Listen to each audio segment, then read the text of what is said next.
Okay. This is the regular meeting of the Bloomington Technology Commission. We'll start with the call to order. Greg? Commissioner Brown, Present. Commissioner Davis, Present. Commissioner Derby, Commissioner Fisher. Here. Commissioner Eltrich Here. and Chairman Newmeyer. Here.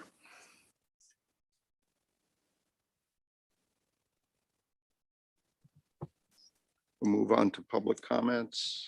Greg, do we have any public comments at this time? We have no registered public comments and no one's present to speak. Okay. Next item is our minutes from our previous meeting. Did everyone receive a copy of the minutes and have a chance to look at them? Yep. Okay, I only have one comment. I think the date on the top of the draft maybe should be November 3rd and not October 6th.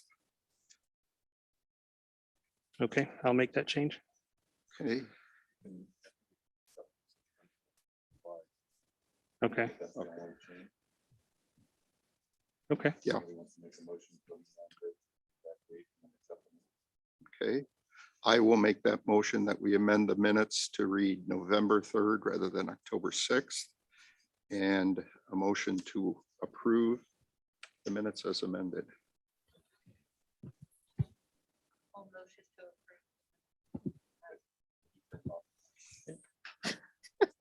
approve. I'll motion to approve the minutes as amended. Okay, we'll take a roll call. Commissioner Brown,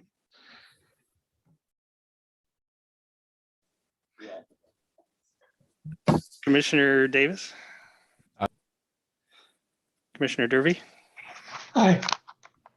Commissioner Fisher, Aye. Commissioner Eltrich, Aye. and Chairman Newmeyer. Aye. Okay, we'll move on to the regular agenda then. First item is the flock safety agreement. Craig, I'll turn this over to you. Thank you, Chairman. So today we have with us Chief Symington, our Bloomington Police Chief, and Criminal Intelligence Specialist Jack McQueen from Bloomington Police Department. They will do I understand, a brief presentation on the safety agreement, and then be available for any questions that any of the commissioners may have. Jack or Chief, whoever wants to start. Sure, I'll start with a brief introduction and then I will turn over to Jack to fill in the gaps. Certainly thank you, Chairman, and everyone involved with the committee for an opportunity to present on the flock camera system. As a police organization, it is imperative that we leverage technology to provide the very best services to the citizens of and the community members of Bloomington. And that includes our residents, those that live, work, play, worship, and those business owners that rely on a safe community to carry out their business and the mission of serving others. With a forward-looking strategy, which is also included in our strategic plan, one of our main goals, it's actually goal 3, is to maintain advances in law enforcement technology. And these LPRs will provide a affordable,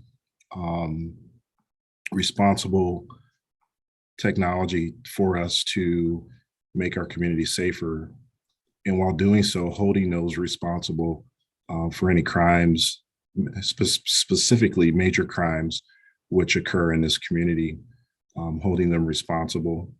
And so this is an opportunity for us to leverage technology to add to our current public safety camera systems that are deployed throughout the city of Bloomington and have been very beneficial to our investigative strategies as we conduct investigations of all types throughout the community, but most importantly, those violent crime investigations. This also ties into the 21st Century Policing Initiative that came about in 2016 under former President Obama. And one of the pillars in that initiative is leveraging technology and innovation. And as again, is our responsibility to do our very best to seek out the technology that is leading, that is cutting edge, that allows us to deploy extra resources and also strengthen our capabilities is important. This is a force multiplier. It is one that we will carry out responsibly, and we have offered, as will be covered in the policy sharing, the draft policy, a very responsible and diligent set of rules that each of us will have to abide by in order to make sure the technology is not misused by any of our personnel and other agencies we may be able to work with in the future. This technology will and could have played a substantial role in crimes that have occurred here. We have used this technology through the sharing opportunities with other communities to actually allow us to progress in several investigations. And I believe Jack will point out a few of those investigations as he presents. We have taken our time to be diligent in the research process. And going forward, I think the community will definitely benefit. I know for a fact the community will definitely benefit from our advancements in this discipline or arena. So I'll turn it over to Mr. Jack McQueen. Thank you, Chief. I will, unless there's an objection to it, I will walk you through a PowerPoint and you can ask questions at any point in time as we go through this PowerPoint that deconstructs the project for you from beginning to end, as far as the technology, how we're going to utilize it or plan to utilize it, and some of the proactive uses we can have with it. And then we'll follow that up at the end with the draft policy that was sent out to you and answer any questions that you might have about that. Let me share my screen here.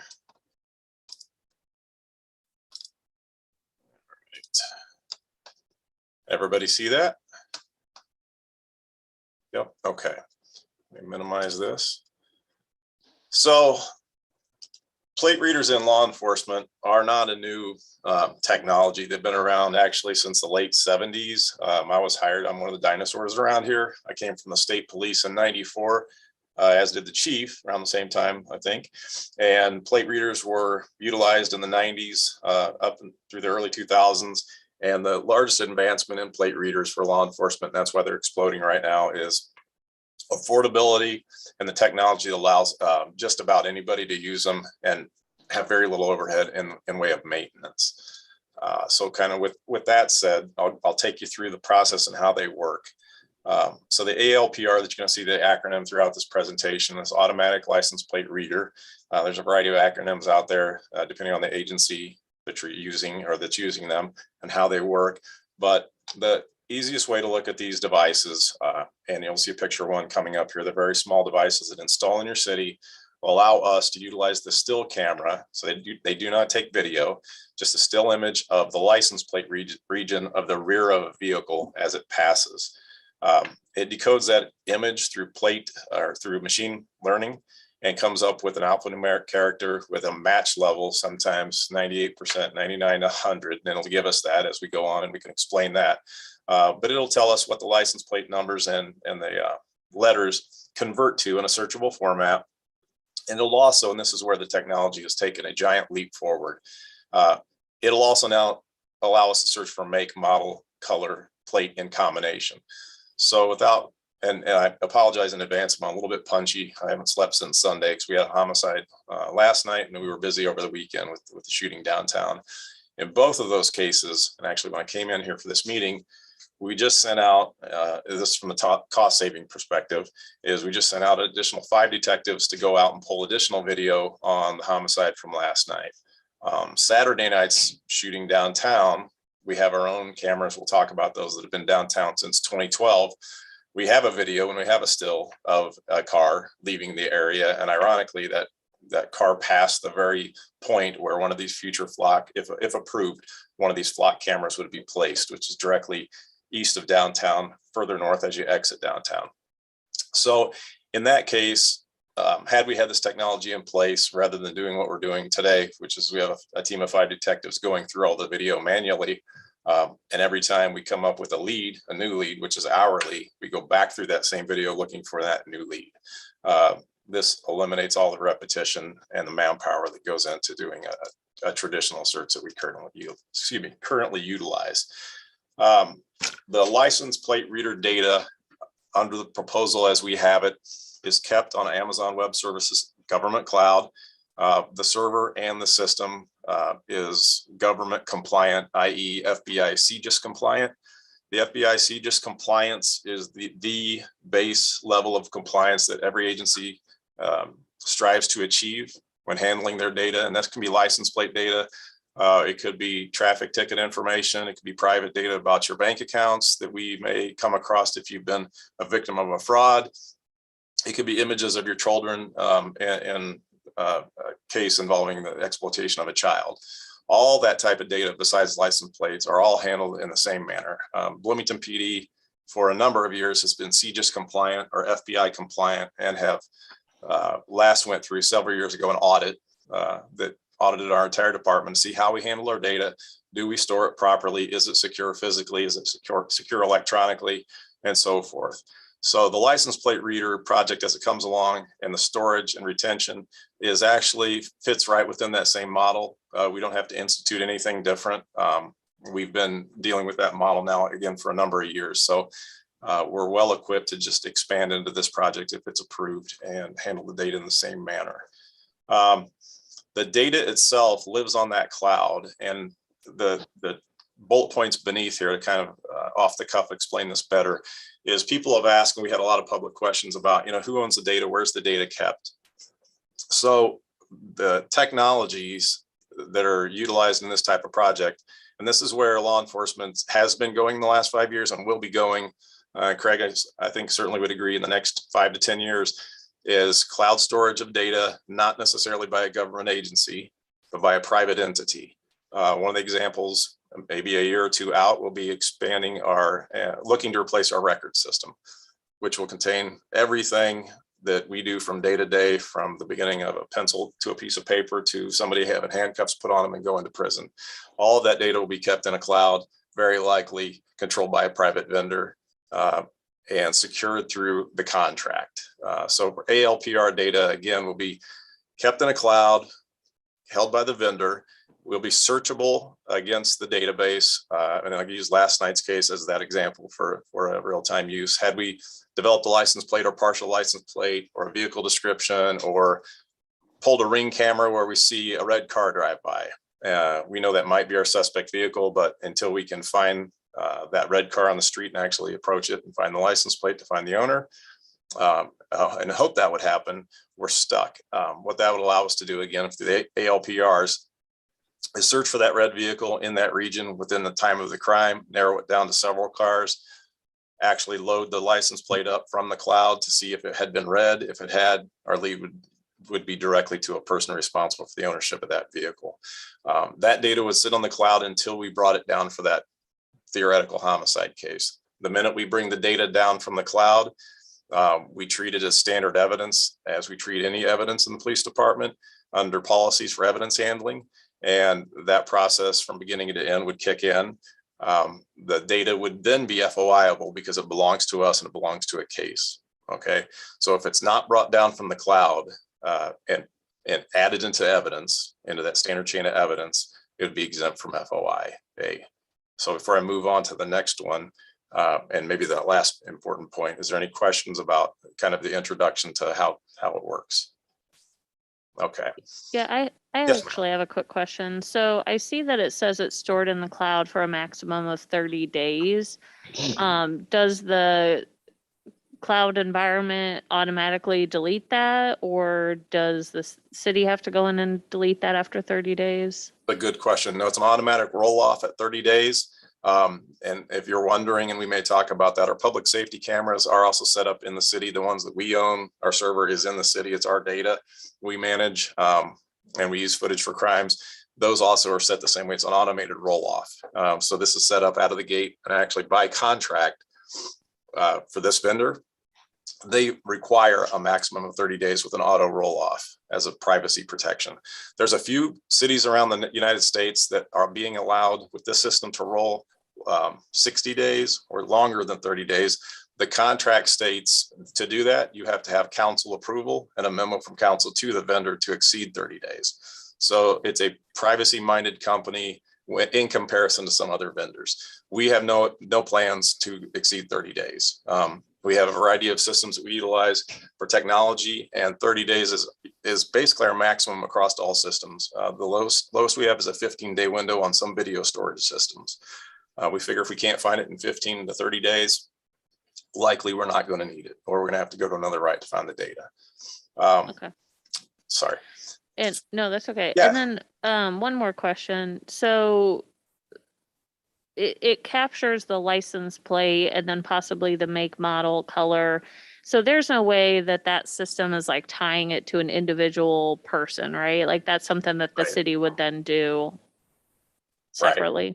Okay. Yes. Yeah. There's no data submitted, and I think of it as a deer cam or a trail cam, or maybe a very old security camera. It's a still image. It's processed, sent up to the cloud. It's at the point of the camera's ingestion. Its machine learning occurs actually, and the processing occurs at the camera level before it sends it up. So if it takes an image of a vehicle and it's specific to the area around a license plate on a the rear area of a vehicle moving away from the camera, covering 2 lanes. If it can't decode that and it can't classify it, it doesn't send it up. It's a non-read. So the only ones that are sent up are the ones that are decoded, read, and indexed. And again, we'll talk about a little bit in the future slides, but it's the rear of the vehicle. It's not the passenger compartment. It's not the front of the car. It's not the side of the car. Since it's a still image, and some of our cameras are set up the same way, I put a focal point in the middle of the traffic lane, 3 feet off the ground or 2.5 feet off the ground.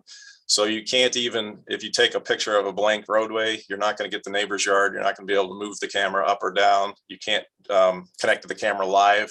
It's all historical data stored in that cloud, but it's limited just to that area of the vehicle. Lots and lots of questions by people around the country. And here, even though, as the chief said, we've had a very robust public safety camera system that's video based since 2012, both downtown and in a variety of areas around town. A lot of people think we utilize those, or we're going to utilize ALPRs for traffic enforcement. Neither one have ever been used for that in our city, and we have no plans going forward to do that. And a matter of fact, we did a 3-hour live question and answer session last week on our Facebook account. We had a lot of questions. A lot of them were pertaining to this. Can't you use those cameras for traffic enforcement? First and foremost, by law, we cannot. Okay. All that was rolled back in Illinois, other than the city of Chicago and some of the areas up north in the metro area up there. Legally, nobody can do that. Okay. The second part of it is we're also bound by contract. The contract with this vendor specifically states that if we provide you this product and the service and utilize it, you cannot use it for traffic enforcement. And that's for some of the areas in states where agencies could use those. This particular company doesn't want to be tied to anything that involves traffic enforcement, fines, towing, or otherwise. And both in our policy, the draft policy, and within their contract with us, it also adds immigration enforcement to bring you kind of up to speed for today's issues. So it's very limited in what you can use it for. And if I'll advance here, we'll talk a little bit more in detail about it. Where this is really, it's very important to explain how we're going to use a system different than a lot of other cities.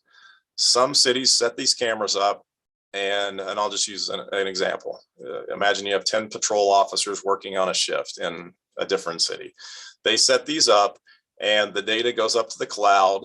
There's an agreement that's signed off on between the state of Illinois and NCIC, which is National Crime Information Center, and the FBI, to cross-reference the plates that are ran by the cameras in those cities with that missing person data, or you see Amber Alerts, a missing child, excuse me, or a stolen vehicle or a stolen plate. And in those cities, patrolmen are in their 10 cars, and they might get an alert in those 10 cars that passing one of their cameras was a stolen vehicle, because the license plate was read, decoded, stored in the cloud, and then married to the data from the federal government or the state of Illinois, where that nationwide stolen car data exists. And in those situations, they would deploy 1 to 10 officers out to try to find that car, stop that car, recover it, et cetera, et cetera. From the beginning of this project and within that policy, and hopefully it's clear in the policy, we are not going to use it in that manner. We have no plans to use it in that manner. We are only anticipating using it in that manner, meaning live responses in the investigative format. And we'll talk a little bit about that as we go along. So we're going to use it as a historical repository to search against that data for leads in investigations. And I'll use the homicide last night and the shooting this weekend.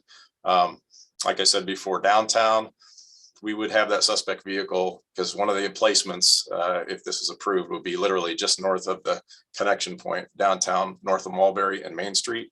Our shooting vehicle went right past where that future installation is. So what it should have done, if it would have installed, it would have read the rear plate.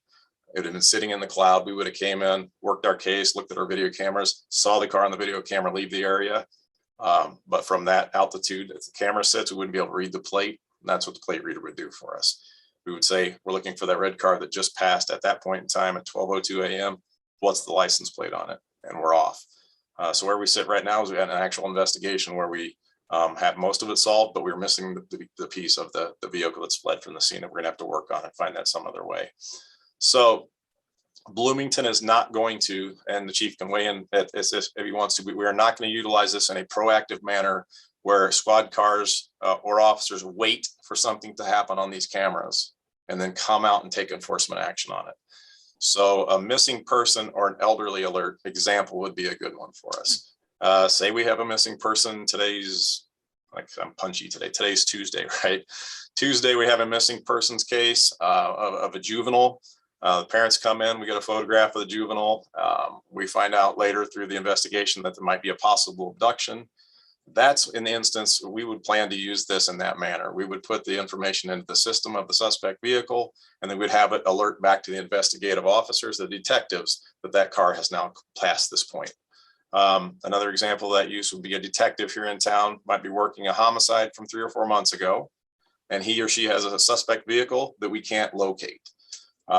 So they would put an investigative alert in the investigations division, and it'd be limited to detectives, to put an alert on that license plate to say when it comes back in town, when this person feels safe enough to come back in town and the smoke was cleared, let me know if that car passes one of our cameras where it machine learned the plate, send me alert to my phone, and then we'll formulate a response from there. So at the bottom of the screen, it talks about hits, which is what we're talking about now, and these hot lists. So another thing we're not doing is we're not sharing our hot list on the instances like I spoke of with other agencies. Some agencies choose to do that. We're not going to do that. We're not going to provide Champaign or East St. Louis or Chicago with a list of missing persons, or a list of, not, that would be a bad example, a list of our homicide suspects or our vehicles. So when it passes their cameras in their town, that they're alerted on our crimes. We also don't plan on doing that. But the hot list that's going to be utilized by the detectives has a check and balance within that policy that they also have to get it approved by the investigative commander. It's left in there for 30 days. If the plate's cleared or the case is cleared or the car's recovered, that detective and that supervisor are responsible for removal from the system. And they can extend that by 30 days. And so we're approaching that aspect of it very conservatively in regards to some other agencies that use this technology. Let me switch to the next slide here. So one of the reasons that this is also very appealing to us in Bloomington, and some of this might be news to you folks. So we are very, very lucky in Bloomington Normal, and I think a lot of it's through the hard work of our agencies, but there has been a tremendous spike in serious violence across the country, of course, but in Illinois, specifically in Central Illinois. And we are a little more than lucky that our numbers are fractional in comparison to some of the regional cities. But what happens is, and it happens quite a bit, where we have a shooting in another city or a homicide, Or we have something happen here, and since we're all 40 miles apart, our suspects often don't stay here, or they don't stay in Decatur or Champaign or Peoria. They slide over to their friend's house 40 miles away. Those agencies that are proposing to use the same system will have the ability to look at that data investigatively across the jurisdictions. The chief and I have kind of used one of the best examples we had a homicide here several months ago. We spent 10, 20, 30 hours of officer time, which is going to be thousands of dollars, to try to locate that vehicle in our city. On a Thursday night, we were still spending the money, still doing the stakeouts, couldn't find the vehicle. So we reached out to one of the agencies that had the system. They ran our vehicle and said, it's not in your town. It's not in any of the central Illinois towns. It's up here in Chicago. The officers and detectives called up to that agency in Chicago, and within minutes, with the state police's help, we had that vehicle recovered and the suspects and everything brought back down to Bloomington. So again, a lot of man hours, or a lot of work hours, several thousands of dollars against a turnkey solution that got us what we needed and got the car back within minutes. Champaign and Springfield are the last, and Peoria actually is going through the same system right now. But the idea here is we are able to take off multi-jurisdictional criminals that don't typically get caught or don't typically get worked. We're in the middle of right now about a 3-year run on large level organized retail theft, which may or may not be new to you. But one of the examples how we would use this across central Illinois is we suffer when we get a organized retail theft group in town. The losses are often, and you've probably seen this on our Facebook, our losses are in the $10,000 range. You know, they're not stealing $400 worth of stuff from a mall or a store. They're stealing $10,000 to $15,000 worth of material. Through the use of this technology, when we identify somebody that comes into our city, does that and leaves, what we will do is, besides just trying to clear the case here, and we've already done this with a case on catalytic converter theft, which we have almost 50 cases here in Bloomington Normal, and we have a suspect vehicle, and we found through this system that the suspect vehicle wasn't just in Bloomington, but it was in 5 other cities across Illinois and a city in Indiana. So what we did is we picked the phone up and we called those other agencies, and we gave them the opportunity to gain evidence across all the cities to try to bring something to a halt that was happening between the cities. Again, only possible if we're interwoven in regards to data and sharing for this.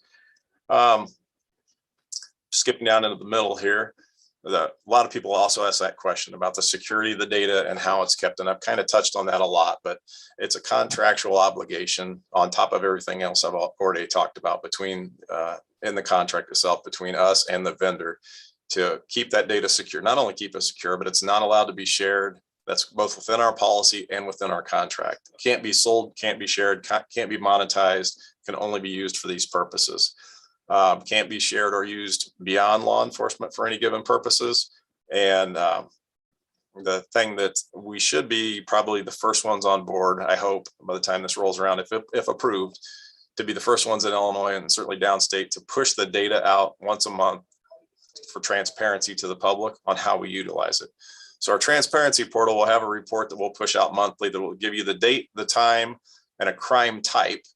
We don't want to be so specific that the bad guys can get on and know that they're being looked at and for what, but it'll say something like investigation or audit or whatever the reason of the search is that we run through the system, the time, date, and then anonymized user data. So if we have 10 users for the system, all 10 of them are using it, you're going to see 10 anonymized, serial numbers essentially for users. It'll give the public an idea kind of how we're using it, how often we're using it, and it'll also help us internally see what our uses are, bang for the buck on it. But that's a part of our plan for transparency across the board on this project. I can talk about this, but I don't know if you're interested in it. But and let me know if you want to know how we place these devices, or if you want me to keep talking about the operations of it and working toward that policy. Do you guys want to know in regards to how we decide on placement? I would be interested to hear that. As well. Okay, so one of the things, and nothing we're talking about today, or I'm talking about, is critical of any other agency by any means, but we are and have been somewhat the leader in Illinois, certainly downstate, on the use of technology, as the chief said, for law enforcement, efficiency, force multiplication, and other projects. So we approach technology projects extremely conservatively from the get-go. So the downtown cameras, I wrote a grant, I don't know, now it's been almost 15 years ago, and we put those first cameras in 2012 downtown in the backbone of downtown. And then we've slowly expanded out from that, where we have 18 cameras placed in different areas around the city and intersections and things for crash reconstruction and whatnot. So when we approached this project, we said, okay, how many of these do we need? You know, we don't want overkill. We also have a budget, but more importantly, let's base this on need and privacy. So some agencies have as many as 80 of these going in versus the 10 that we're asking for. I just talked to an agency that's very close by that installed 60, and they're asking for an additional 40. That's very expensive. Not to say they don't need them, but that's a lot of coverage for your city. So we are strategically locating these, not just blanketing the town with them and hoping somebody passes through the net, right, and helps us solve a crime. So what I did and what we're doing is we go back through 12 months worth of data through crime analysis to see the crimes, first of all, that the chief and the department and the public are most concerned about are most impactful to life. So life, safe, healthy issues are first and foremost, right? Homicides, any and all types of violent crime, robberies, burglaries, etc. They won't be used, and that was in some of the earlier slides, right? They're not going to be used for traffic. They're also not going to be used for minor crimes, misdemeanors, or anything else. These are going to be used after the fact for very serious crimes. So we looked at 12 months of our data on these types of crimes. And you can see this might be cut off for you guys, but that's our internal and external map that we show the public on where crimes, and you guys can map this yourself if you haven't got onto our site and mapped our crime or looked at or played with it. But there's all crimes for Bloomington for 12 months. And there's the transition to just the violent crimes in Bloomington over 12 months. Drilling that down, more concerning are for our existing camera systems are, and I'll give you an example. We had two shootings actually, one on the third week of December and one week and a half ago over in the area of Front Street on the west side. So what we've historically done prior to this project is cameras are expensive. And as you know, maintenance of the cameras are also expensive. We don't contract anything out for the most part. And Craig can speak to this at some point too. 95% of the cost of these projects over the last decade have been absorbed between our information services, who have been awesome, helping us on all of this project, supporting us, and several of us here at the police department. So what we do is on these two shootings we had on Front Street, we roll out our temporary cameras, and that could be a camera that is stuck up on a utility pole that's cellular based, that might stay there for 3 or 4 weeks, or it could be a trailer cam that we rolled into the neighborhood. And that's what we did in this situation. Drop the arm, secure it, crank it up. It's solar powered and it's cellular driven. And then we walk the neighborhood to ensure. And we just had a compliment come in last night, which was awesome, thanking us for dropping this after these shootings in that very neighborhood. They want coverage when officers aren't there. They want some ability to solve that crime when we can't necessarily be there. And they want some type of deterrent factor. So when we look at placement of those types of cameras, before we even talk about ALPRs, we use the same data to do this either month to month, week to week. So what you see on this map is just selecting out the shootings, homicides, and robberies over the last 12 months. The dots, and we can get specific here on the next slide, the dots are proposed locations of the flock cameras. What I didn't do, I didn't show you, I could have shown you our existing 18 cameras. If you lay those on here, in the intersection cameras, those don't sit on top of those. Those are also evenly spread. So we wanted to make sure we always evenly spread these around the city where there's a necessity and it's fair to the community. You don't want to pile 10 cameras in one area and no cameras in another. And we also want to do this on a data-driven, somewhat objective system. So I'll flip to the next one here. So those are the actual, mine partially is covered on the right, I apologize. So some cities don't release where these cameras are or they're going to be. We've always had no problem telling people if we're putting a camera up in your neighborhood, we want to come into the neighborhood and talk about it. We want to explain how it works. We don't want to leave the neighborhood without any questions being answered or unanswered, I should say. So same thing is true for the license plate readers. Okay, we plan on going into all of these areas and talking to people about these cameras, what their capabilities are, explaining any questions that they might have about them. But they're purposely chosen as choke points. Some cities have went in and said, I have a 10 by 10 block and I had a couple shootings in there. Let's put them at the intersections, 10 by 10, let's drop 20 cameras in that area. what we did, or what I did, is also look at the areas and determine the choke point. So you guys will understand this from the technology point of view, right? Get the most bang for your buck, put something where everything collects in a central spot. Then we have an area of town, unfortunately, we've had some problems with, where it's 3 different areas, but they all feed into a singular intersection before they get on a main artery. So we were going to drop that right at the singular intersection to catch traffic going outbound from that location if there is a shooting. So we have no problem, and we're going to continue to do this, is publish the information as to where these cameras are. Also, and I don't think it was in the PowerPoint, was a couple questions people had, is what are you going to do if problems shift? We do that right now. We've been doing that since 2012. If problems shift in town, if I'm doing my job and the people that work for me and with me do our jobs, we're moving the cameras, hopefully in places where we're going to have problems or we're currently having problems, not just operating reactively. So to move one of the flock cameras is $250, and it's a couple week layover for that camera to get moved. But that's fairly nimble when we're talking about something we can't do ourselves that they come and do for you. So these will move around town. They're not permanent installations. They'll stay there as long as they're useful. But if we have a breakout in another area of town or a change in the types of crime in that area, we'll go ahead and talk to the community and we'll move those cameras around. Right now, we don't have a plan for a mass expansion. We don't have a plan to start with 10 and go to 100. We're very comfortable with what the number we have and the placements where we have right now. Cost, I'll just cover this real quick, is $3,200 for the first year, or excuse me, $32,500 for the first year, $29,500. From the tech point of view, the nice thing about this is we are kind of, and Craig would agree with this, we are at about capacity as a city and as an IS, taking care of everything we currently have while staying proactive and kind of maintaining a cutting edge stance. So this is a project that's very light in that it has almost no impact on IT and Craig's department and the police department, right? It's a web-based interface. They do the installation. They drop the cameras in there. We help with alignment. And if something breaks, a snowplow hits one of them, it's their responsibility to come put their camera back in place, not ours. So we're kind of at that tipping point where expansion of technology means expansion of manpower to deal with the technology too. So this is a nice product for us in that we're not going to have to pour a bunch of manpower into it to keep it running, or a bunch of employee time. At the end here, it says BPD will evaluate the flock ALPR system for effectiveness near the end of the 2-year contract. We certainly will in regards to contracting costs, but we will look at how this is working 3 or 4 months out and determine it. And the next slide kind of ties directly into that. Like, how do we decide what efficiency is in the system? How do we decide what success is? We'll have examples of that at the end. I'm going to skip over this slide right here because we're going to talk, I think, more directly about that draft policy that we sent to you all. So we'll skip over this right now and get to the specifics on it later.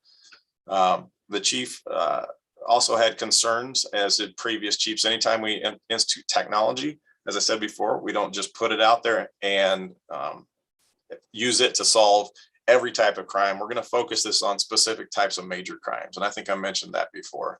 So there's an example, and we got asked that during our open house on Wednesday on Facebook for that 3-hour question and answer. People said, well, what types of crime do you actually plan to use it for? And they also asked, is this a limiting project? And I said, no, we don't want to list in a policy that we can only use it in certain instances, because things like at the bottom right, missing persons, runaways, abductions, law enforcement has to stay nimble, and they have to have the discretion to utilize it and be trusted to utilize it in something that comes along that might be out of the ordinary. So we don't want to lock ourselves into a list of, by policy, of 5 or 6 crime types where we're prohibited using it on something else. But at the same time, we want to assure the public we're not using it for traffic enforcement and minor offenses. But we have to have some leeway to be creative. And like I talked about catalytic converters, a couple of years ago, people weren't worried about them. The chief would agree with this, not just us. It's Central Illinois, it's across the country. Everybody's getting hammered with that. It's a crime that takes about 5 or 6 seconds to cut one off. Say a couple $100 profit, cost you a couple $1,000 as a victim. And they do, like I said, we have almost 50 cases in the city. And they are also multi-city crimes. So these people are moving across Central Illinois at a rapid pace, multiple cities per day. A couple of years ago, I wouldn't even thought of using something like this to battle that type of problem. The nice thing is if we have another one of those and these are in place, we can tell those cameras, you know, have we had that same vehicle pass every one of those points in the last hour where we recovered a sawed off catalytic converter. And yeah, it'll just a database. So I can find that common plate that has passed these 5 locations where these catalytic converters were cut off. And can I see if that vehicle's been in other jurisdictions? Yes. Can I see if they've had also the same types of crime? Yes. And we can work this as a multi-jurisdictional case rather than arresting somebody for a singular incident where they get back out and they keep doing it to you again. Some of the examples, and that has been asked by a lot of people, is what's the empirical data and where can I read it on long-term studies? As I explained before, it's an old technology, but the cost has been tremendously high for agencies to implement this. So in the last couple of years, the magic has been the size, wireless technology, and vendors pushing this technology where the processing power of the cloud now can bring you a product that's very robust for a low price. So it's really exploding. Again, not new technology, but everything just fits right now where it's useful for people. And because of that, there isn't data from 10 years ago or 5 years ago that says, you know, in Atlanta, Georgia, or in Chicago, Illinois, it's reduced crimes by 1,000 or 2,000. It's easier to look at what it's on the screen here, and I'll talk a couple instances where we're going to focus on very serious crimes and limit to normal with these, not petty crimes. We're going to focus on solving the biggest crimes with them. So some of the examples at the top are the utilization that we've had with it. So if they're September 2021, obviously if we don't have cameras in our city, but we have the ability to call other agencies and say, hey, do you have these in your city? And it might be connected to us. We've talked about the catalytic converters. Decatur PD, we talked to them and they said, well, we had 2 teenagers ride through a neighborhood. It was a double shooting. One ended up being killed, and they used the cameras immediately to lead to the identification of 2 suspects, 2 different cars on that case. In Bloomington, November 4th, 2021, and I had mentioned this already, it was actually the first day that we've been dealing with this company to feel out a contract. And we said, hey, we have an example, but we don't have connection to your company. How would we find out where this car's been? Because we're surveilling all these areas in town. And they said, well, call these agencies up north and see if you can get them to check their cameras. And like I said before, it was a 5-6 second call. They checked their cameras. Our vehicle was in their suburb in Chicago. State police went out, made the stop. We got the homicide suspect vehicle back and the people with it. And the case moved ahead very rapidly.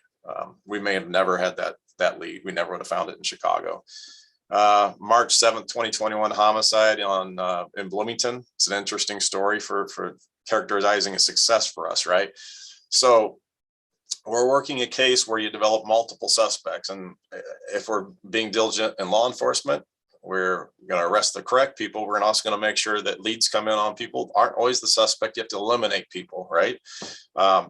So we had several names provided as very, very viable suspects. One of the very viable suspects, everything and all the data indicated this person would be a person that we would need to look at and talk to.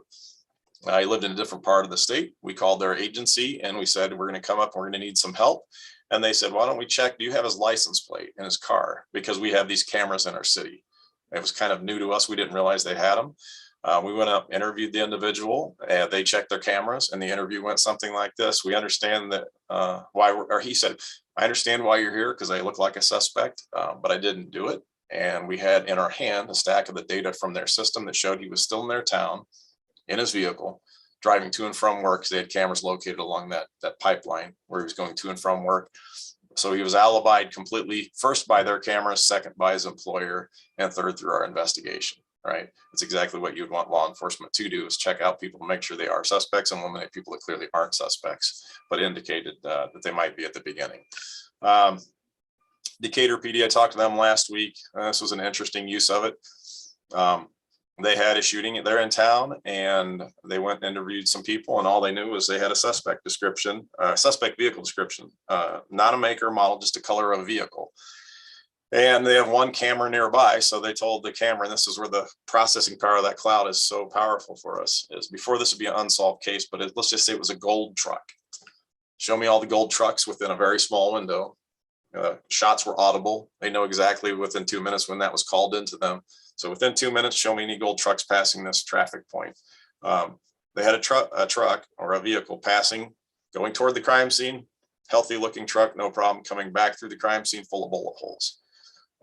That's a truck that without, even on a video camera, you wouldn't have seen the detail, and you certainly would have known who the registered owner of it was. You just have a small video from overhead of a truck moving to and from a location. You pan down here. Danville, we talked to them last week. Their cameras are so new that the dirt mounds are still up around the poles. They have literally just dropped them in place. They've utilized it 3 times on 3 shootings to develop suspects that would normally have been unsolved shootings that they couldn't develop. So without kind of going through and boring you with more of the examples, I'm going to circle back on the empirical data.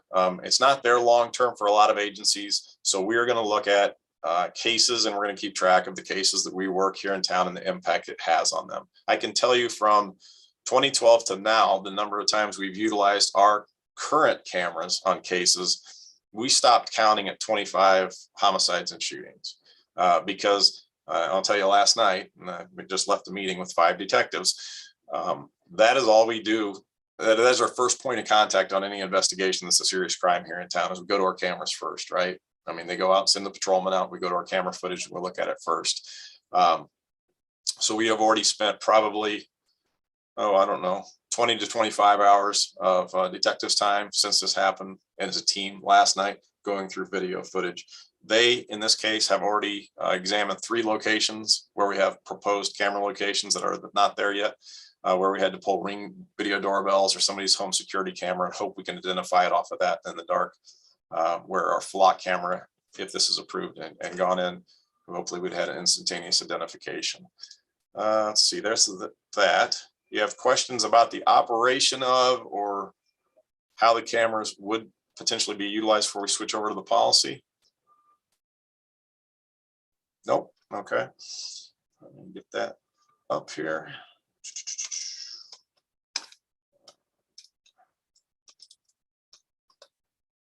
Did everybody see that okay? Yep. Okay. So we approached, and this is a draft policy, and this is, again, it's a new animal for us to deal with because we don't typically write a draft policy before we even have an equipment in for a project and have used the equipment. We typically get it at the same time. But I'll tell you a quick story, and hopefully this reassures everybody too. We pride ourselves in Bloomington Normal being a leader in the use of existing video cameras at the intersections for crashes and other things. Like I said, we've been doing this since 2012. Myself and another sergeant here in the building, we repeatedly cycle ourselves through training for best practices, not just at the state level, but across the country. So this policy, as it's written, takes in account for the fact that both of us go to what's called the FLETC, it's Federal Law Enforcement Training Center in Glencoe, Georgia. All federal agencies, with the exception of the FBI, train their agents at this center. There's a legal center located there that is focused on nothing more than court cases, civil rights, et cetera, for all of these new agents. So it is the training center for the United States government for all of their federal agencies. The sergeant and I attend those trainings when it comes time to write policy or adjust policy in regards to video surveillance or use of cameras for anything within our jurisdiction. We base it on their input. We base it on current federal and state court cases that are going on around the country. So if there's a large federal court case going through that may impact our use, what we try to do is stay more, transparent's not the word, but more liberal than the typical agency. Okay, so a lot of agencies ask us, why would you only have a 15-day retention period? Why would you only use a 30-day retention period? There's an agency in the state of Illinois has a 5-year retention policy on license plate readers. We're going with 30 days. I don't know how I would justify ever using 5 months, let alone 5 years, to maintain some of these data. So we approach everything extremely conservatively, and we make our changes based on court rulings and current movement through the court system. So when you read this policy, a lot of the components within the policy are proactively in place, and you won't find them in other jurisdictions. Most jurisdictions write policy and fix policy after there's a problem, and they adjust the policy. Excuse me. We've written this in a way that should be very proactive and very forward looking. So let me kind of. Hey, Jack. Yes, sir. Just checking. Right now, we're still seeing the use examples on your PowerPoint. Can Ah, you check that? yeah, here, sorry. Nope, that's all right. That's screen sharing, stop share. All right, screen share. Boom. How's that? Yep, that's good. Thank you. Thank you. So hopefully everybody's had a time to look through the policy. It mimics a lot of hopefully what you just saw in our PowerPoint. I wasn't sure exactly if you guys wanted to see the operations side plus the policy. So there's going to be a lot of redundancy in here because our training and everything that goes along it and that PowerPoint and our practices is mirrored in this policy, I hope. But as you read through the policy from under the word policy, what will happen for this is A, B, C, and D, we have more or less covered. But we also try to future-proof policies here as we write them, that if the chief leaves and I leave, the next person is transitioned into the same spot, into the same training, into the same management of the same system. So we don't have a problem. And sometimes that's a problem with government agencies as people move on, projects are working well, next person isn't trained, project changes, project maybe has problems. So we've written into this somewhat some redundancies. So there are multiple people involved in the project. There's multiple levels of approval processes. The auditing also starts in the chief's office, ends in an administrative role within the department, mid-level management, and of course is connected to the public as they see the audit data. But I want to skip down to stuff we didn't cover here, like E on there, the top of your screen. Officer may not detain an individual based on an alert from the system unless the officer has reasonable suspicion such person is involved in criminal activity. So you might say, you previously told us you are not going to use this proactively. So I want to cover real quick kind of that hot list. So we're not going to use it in the way a lot of agencies use it, but we are going to utilize it in investigations where detectives say, hey, I have a crime, it's actively happening. And let's say somebody's trading firearms, illegal firearms for drugs in the city, and they're coming from another city.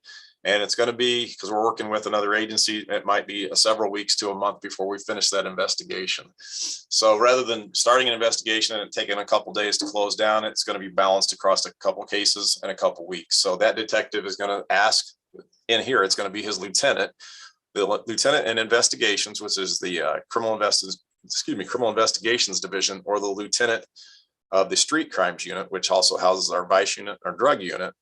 There will be two individuals at that lieutenant's level that have to be approached and asked for permission to create the flag by the detective. So a patrolman cannot do that. A dispatcher cannot do that. If you look at it as a pyramid or a hierarchy within our department, at the top will be the detectives division and the street crimes division. They will be the only one under G able to create that hot list to say, I have two vehicles that are known to me in this investigation of traffic weapons around the city. I want those cameras, those 10 cameras, to notify me when my suspect enters town. And the idea behind this is kind of a common sense idea for us, hopefully, is we don't want to spend a couple $1,000s and a team of detectives trying to find this car all the time. Let's let technology work for us. When they arrive back in town from Springfield, it sends the alert to that detective, and then they can go out and deploy. And when I say deploy, they might be ready to finish their case. They might have arrest warrants, and they might be ready to arrest the individual in that vehicle. So up to E, when it says an officer may not detain an individual based on the alert. Okay, that's not a patrol officer out there in uniform in a car getting alert as a car passes by on a stolen plate. That is for the hot lists by detectives. Covered most of the hot list in that previous talk about the hot list will be exposed. And the hot list, by the way, they won't be sent to other agencies. Other agencies won't see them, won't act on them. They'll only work within our what they call our network, which is our 10 cameras and our part of the cloud. And it'll be segregated off also from the rest of the department. Our patrolmen and our dispatchers will not see the investigative hot list. Okay, so that's just an investigative tool in investigations up here. So kind of in that mid-level is our police officers, and our command officers roll out to the east side because we have a shooting and maybe we have a couple of victims down. And when that happens, the guys and girls out there in uniform are extremely busy dealing with what they need to deal with outside their cars. We want them to have the ability to walk back to their car, and they do right now. They have a very robust information system in their vehicles right now. But we want to also add to that the ability to go look at a partial license plate that the victim or a witness gives them on the street. So they will be able to search that in their cars against our network here in the city. Okay, if they're too busy to do it because of what they're dealing with, we want them to be able to radio into dispatchers, and the dispatchers will have a more limited role yet to search for those vehicles and transmit that information to the officers. So in our department, we have somewhat of a hierarchy for pecking order on the amount of information from the system that can be exposed and who can get access to it, and so on and so forth. Let's see here. I have a quick question about the hot Yes. list before you move on. Yep. So, in the policy here, it says, that they can request a vehicle be added to the hot list based on reasonable suspicion. And you indicated that they'd have to get that approved through like their lieutenant. Is that Right. a formal process? Like they have to say, here's what I think, what violent crime I think that this vehicle is associated with, or how, and then also like, is the lieutenant granting that access within the tool to allow for that? Or is it just like a verbal, like, yeah, you're good to go? No, so that's a very good question. It's in between, that is the answer. So, and I did skip over part of this I wanted to explain. So part of the audit is that you have to put in, a time and date and a reason you searched it. Within our reasons, that's another part of the policy. Case number, right? You can't just wonder or be curious about something that you hear. You have to have an open investigation, and an open investigation by these detectives is a process that's very formal. To get a case number, open up a case in the computer system. There's auditing and oversight by both sergeants and lieutenants of your case. So first of all, they have to have a case open, right? Then they go to the lieutenant, and this is kind of how our cameras work over the last decade right now under policy. Right now, I'll give you a real world example. We dropped the new camera, trailer camera out in the area of Front Street as a result of those two shootings, went and talked to the neighborhoods. Even though they requested, or we're going to go out there and do that with them, we have to get approval for our existing video cameras from the front office, i.e. the chief's office. And there's an operations assistant chief, an administration assistant chief, and the chief of police. One of those three have to approve that in writing, and then we're allowed to deploy that camera. So the same process will be occurring here. They have to have a case open, and that whole process has to occur. A visible case that's getting audited, and weekly meetings with their supervisors. Once that case is open, they'll approach for this hot list. They'll approach that supervisor, which will be a lieutenant. Emails are typically what we use for written documentation. So I have all the emails back to 2012 on requests and approvals for the placement and use of our existing video cameras. We'll have the same process. They will have to email it back and forth and have a chain back and forth of the approval with the case number.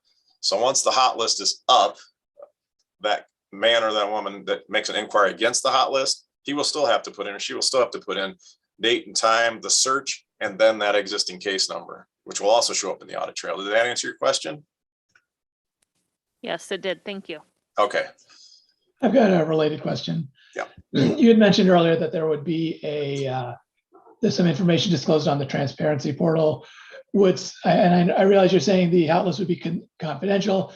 Would some of these anonymized statistics on the hot list be included on that portal in terms of which vehicle, like if that information is accessed for these, or clearance of how long they're on this hot list, any vehicles? So you're asking about hot lists, use of hot list and production of statistics off of the use of a hot list? Right. I don't know. We don't have plans doing that. We can certainly talk about it going forward. And I would have to think about, whether it's a production of a statistic on the number of hot lists you have or the number of plates on a specific hot list. The one thing we don't want to do here, we want to be transparent, but we won't also want to get to the point where FOIs can produce, and we actually have this happen quite often, where drug dealers will FOIA active investigations on device detectives as they're working it. Once they figure out that there's 4 or 5 men that work that, they know their names, it'll be any and all cases being worked by that subject.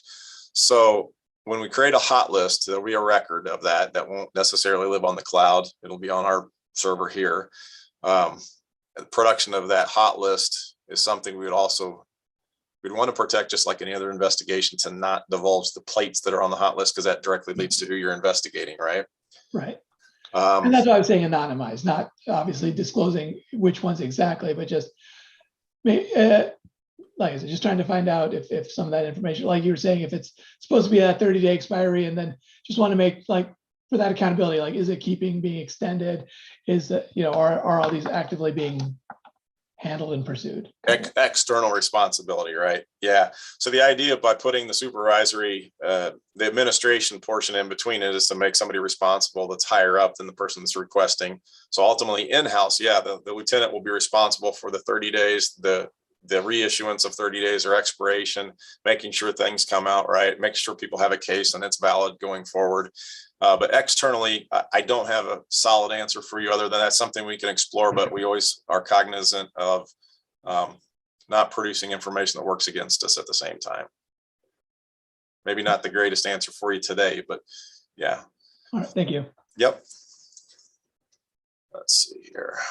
Okay, so this whole section about data security, access, and privacy is a very large catch-all that we used across the board on a variety of policies back into the 90s, actually. And A and B are very important, right? A is a catch-all that has been around in some of our policies for years and years, on whether it be gang members or criminal organizations that we're working against, whatever it is. Everybody in this department, I want to kind of jump off of this policy, but since 1994, since I've been here, everybody that gets hired at the Bloomington Police Department that carries a gun and a badge goes through a 4-hour series of training that includes everything that we're talking about on A. So aside from plate reading, and we've been doing this now for 25 years, right? Collecting information, maintaining information on people or places or organizations that are in violation of the Constitution. There's 4 hours that they're fed and checked on as they work as police officers all the time. So this might be new to you, as a committee reading A and B, but A and B are instituted amongst several programs here that involve, collection of information on people that are involved in criminal activity all the way across surveillance platforms, something like we're talking about today. But you can read it here, and I don't know if Chief will have any comments or in here for you as well. But yeah, utilization for targeting any group or individual in discriminatory manner, infringing on any constitutional rights, et cetera, et cetera. That fits into what I talked about before, that you can't just do things in law enforcement because you feel like you can. You have to have a criminal case open. There's a process for opening a case, getting a case number. It's completely transparent amongst at least 3 commanders, all the way up through the chief's office, over to the court system, to the judges, and back down.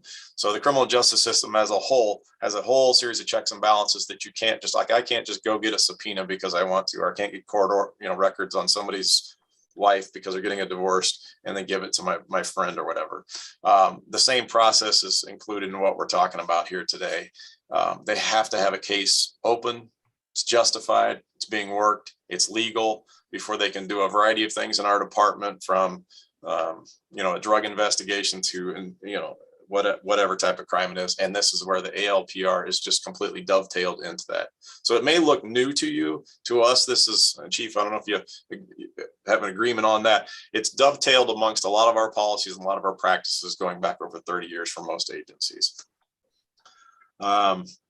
We've talked about C, more or less, which is that pyramid approach to who has access. One thing that some agencies do, again, I'm not picking on people, is they turnkey a project like this and give it to everybody. We are going to give a lot of people access to the data they need to do their jobs, but we're going to classify the types of jobs that get access to both more sensitive data than less sensitive data, or that affords them more power to do queries like regionally or across the country versus just the local cameras. Okay. Within that, and I talked about the auditing outside the building and the auditing that goes to the public, but I also want to make sure that you're aware of the auditing that's going to go within the system. So we're going to take the same efforts internally, monthly, to go through this data and checks and balances from division to division to make sure it's being utilized correctly. Okay. So the system will not be allowed internally to be utilized for any query that does not have a case number. Okay. So it's virtually impossible to do a query and put in a case number and beat the system or beat the person that's checking the audit on you. We go to our record system, check the case number that you put in needs to be assigned to you, needs to be your case, needs to be associated with it. Or if you're assisting on a team, 5 people are working a case on somebody, or 5 patrolmen are working on a missing child case, they all have to be associated with that case number to make the search. So we will be doing monthly audits on that. We've got some language in here that's kind of also atypical for access. A lot of agencies just say, here's the password, we're going to do some training, go use it. Not that we've had problems. We don't want to have problems. I don't want somebody else saying, you know what, I don't have time, or I forgot my password. Hey, Jim, can you just look this up for me? We're going to go ahead and have it checked.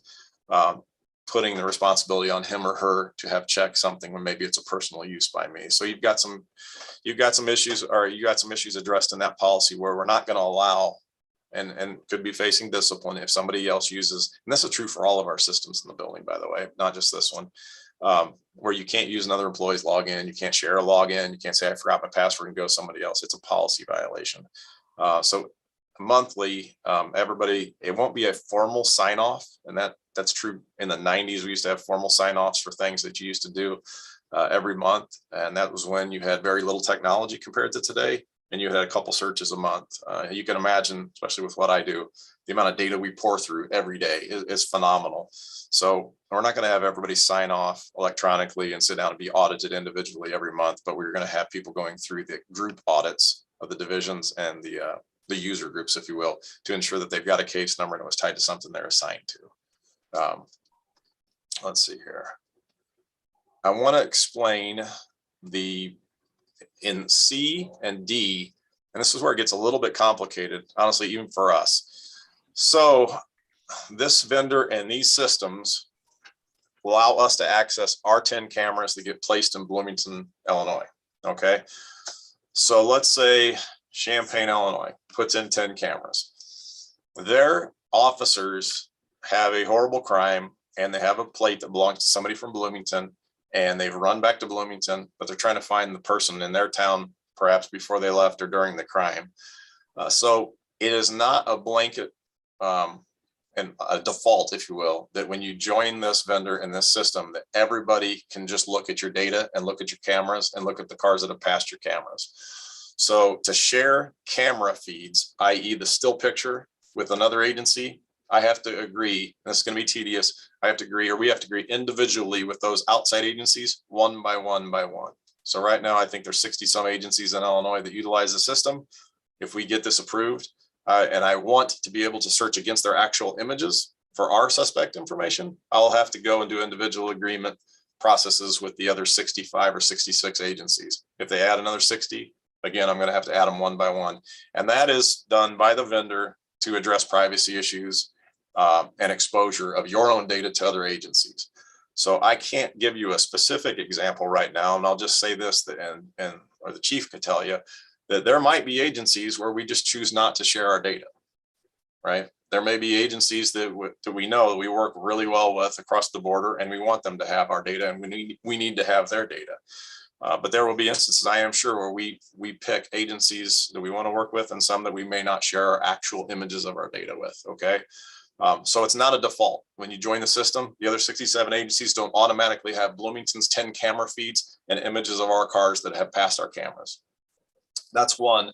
The other thing is called a network audit, which is somewhat complicated. So the 10 cameras form a network in the city of Bloomington. So I can do the audit for individual users, put those out on the web. We can audit our internal users themselves. But for agencies that I accept and agree to share the images with, I want to audit our network to see who else is accessing our 10 camera network. So for us, that's a little bit of a head herder, right? It's a new responsibility. It's a lot of extra work, but we're going to do it. If we're going to go ahead and share our 10 cameras with a twin city or whoever it is, right, where the crime bleeds evenly back and forth between jurisdictions, I want to be able to see what they're using our agreed feed for.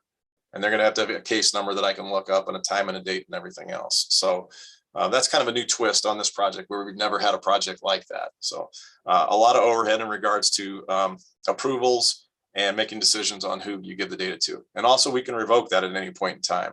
If the chief says, you know what, we have departments A, B, and C, I no longer want to share with A, B, and C. Takes about 2 seconds. I go in and I uncheck those marks, refresh the system, and they no longer get our data. And they can do the same thing with us. So it's a little bit different. And some people have a hard time kind of understanding how that works. And hopefully I explained that well, but data that is text-based data, you know, if there's a missing kid in Champaign that gets abducted by a Bloomington person, they might be able to get a text-based search that says, and this fits into another portion about sharing, right? That data exists, but it's in Bloomington. Our agency is not going to also, we are not going to serve as a vessel for other agencies that don't have the system to call us, do searches, and we produce data for other agencies that they aren't connected to. So that's why in the policy, it says if somebody calls me from Peoria and says, hey, we don't have the system, you have the system, we got a car that we think went to Bloomington, can you look it up? If they have a valid reason and an investigation open, we'll work with them. That's what law enforcement should be doing, right? However, if I find in my query that the data exists in a system I cooperate with, say Champaign, I am not going to provide Peoria Champaign's data. I'm going to go back to Peoria and make Peoria, or not make Peoria, I'm going to tell Peoria that to get that data, you have to go right back to the source, which is going to be Champaign's. So that kind of goes to the bigger issue that some people asked about privacy and siloing and how does all that work. It's going to be kind of a heavy lift to keep all this going, but it's done out of respect for privacy and not providing other agencies' data to somebody else that doesn't necessarily use the same procedures or protocols that we do. I have a quick question Yes, before we ma'am. move on. Uh-huh. So in that last section, you talked a lot about like audit queries and audit logs and how the department was going to be performing these audits. I don't see anything in the policy about like what that cadence will be, like how that will that information be shared on that transparency portal so that, citizens can see that, the police department's using it the way they've indicated they are. So like what do you plan to put in place for that? So as far as the internal audits go, Yeah. So what we do for the other programs by policy that say we need a yearly audit, or we do, and that's a good question. We do a yearly audit, we do a monthly audit. We have policies that say that. None of those, generally speaking, are tabulated or aggregated in some manner and put out on the internet for internal audits. We have a policy goal. Internally, we are responsible back to our supervisor, sometimes to the state of Illinois as well, to check that box that we've done our internal audit and what the results were. I don't know, Chief, would you like to answer part of that? As far as the monthly audits that are internal? I mean, short of saying, yes, we've done it or no, we haven't. I don't know what the results would look like, our findings, if you will, publicly. Yes, certainly if there are any audits that we have concern for, that will initiate an internal investigation. We will then do the proper investigation, follow the collective bargaining agreement to hold our folks accountable. If we don't determine that there's misuse with nothing more than a mistake, certainly that may lead to internal training needs. And that's something we will govern and monitor internally. And then annually we will produce a report. The report will speak to whether there have been any violations or findings with our internal audits. And those are things we can make public, like we do with some of our other reporting back to the Public Safety Community Relations Board. Hopefully that answers your question. I think so. So you're saying you have a policy in place that requires you to do audits of all of your systems. So you don't have anything necessarily that's specific just to these cameras, but you have like an overall, like bigger policy that requires you to do that audit on a monthly basis. Well, that's what this policy speaks to is the audit.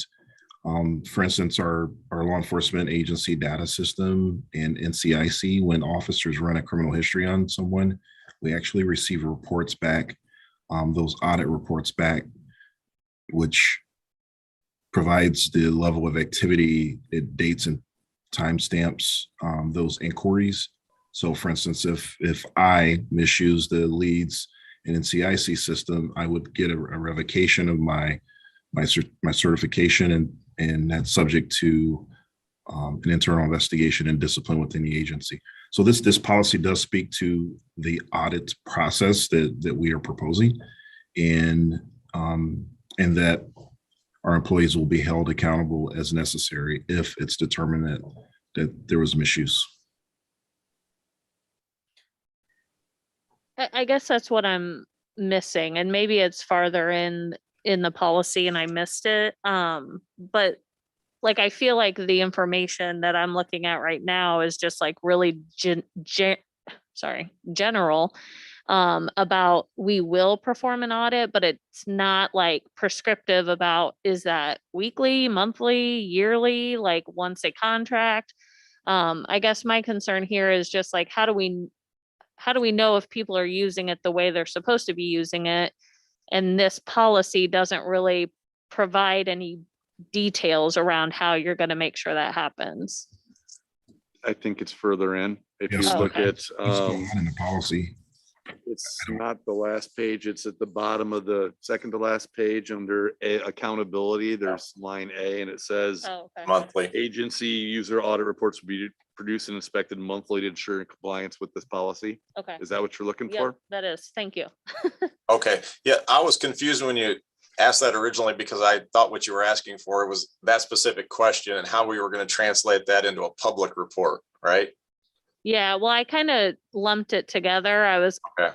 I was kind of asking about, where is that prescriptive information about the amount of auditing, but then also like Frequency. Okay, if that would be shared, and if not, that's fine. I just was curious. okay. So let me go back up here. And then I've got a question as well, kind of touching on what you were just talking about. You're saying that you might have agreements with other departments to open up access to the Bloomington network.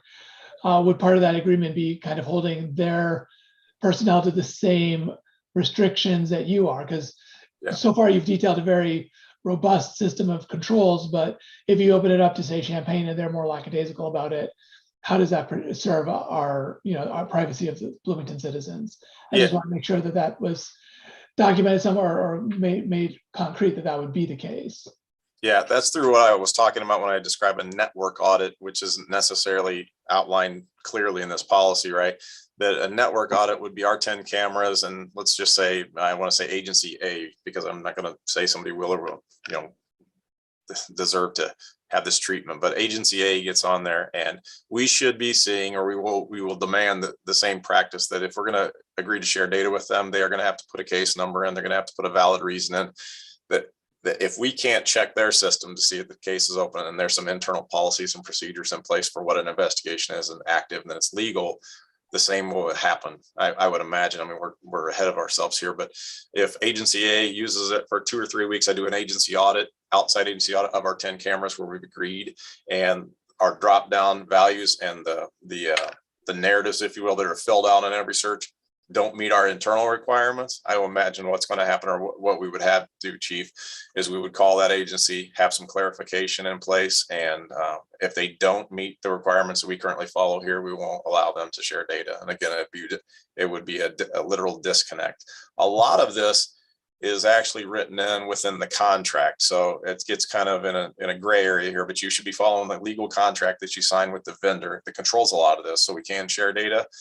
And they're held within their contract at the same time. I would hope that we would never have to elevate it to an issue between a vendor in a different city not upholding their end of the contract legally with that vendor, but it's outlined within the contract itself with that vendor.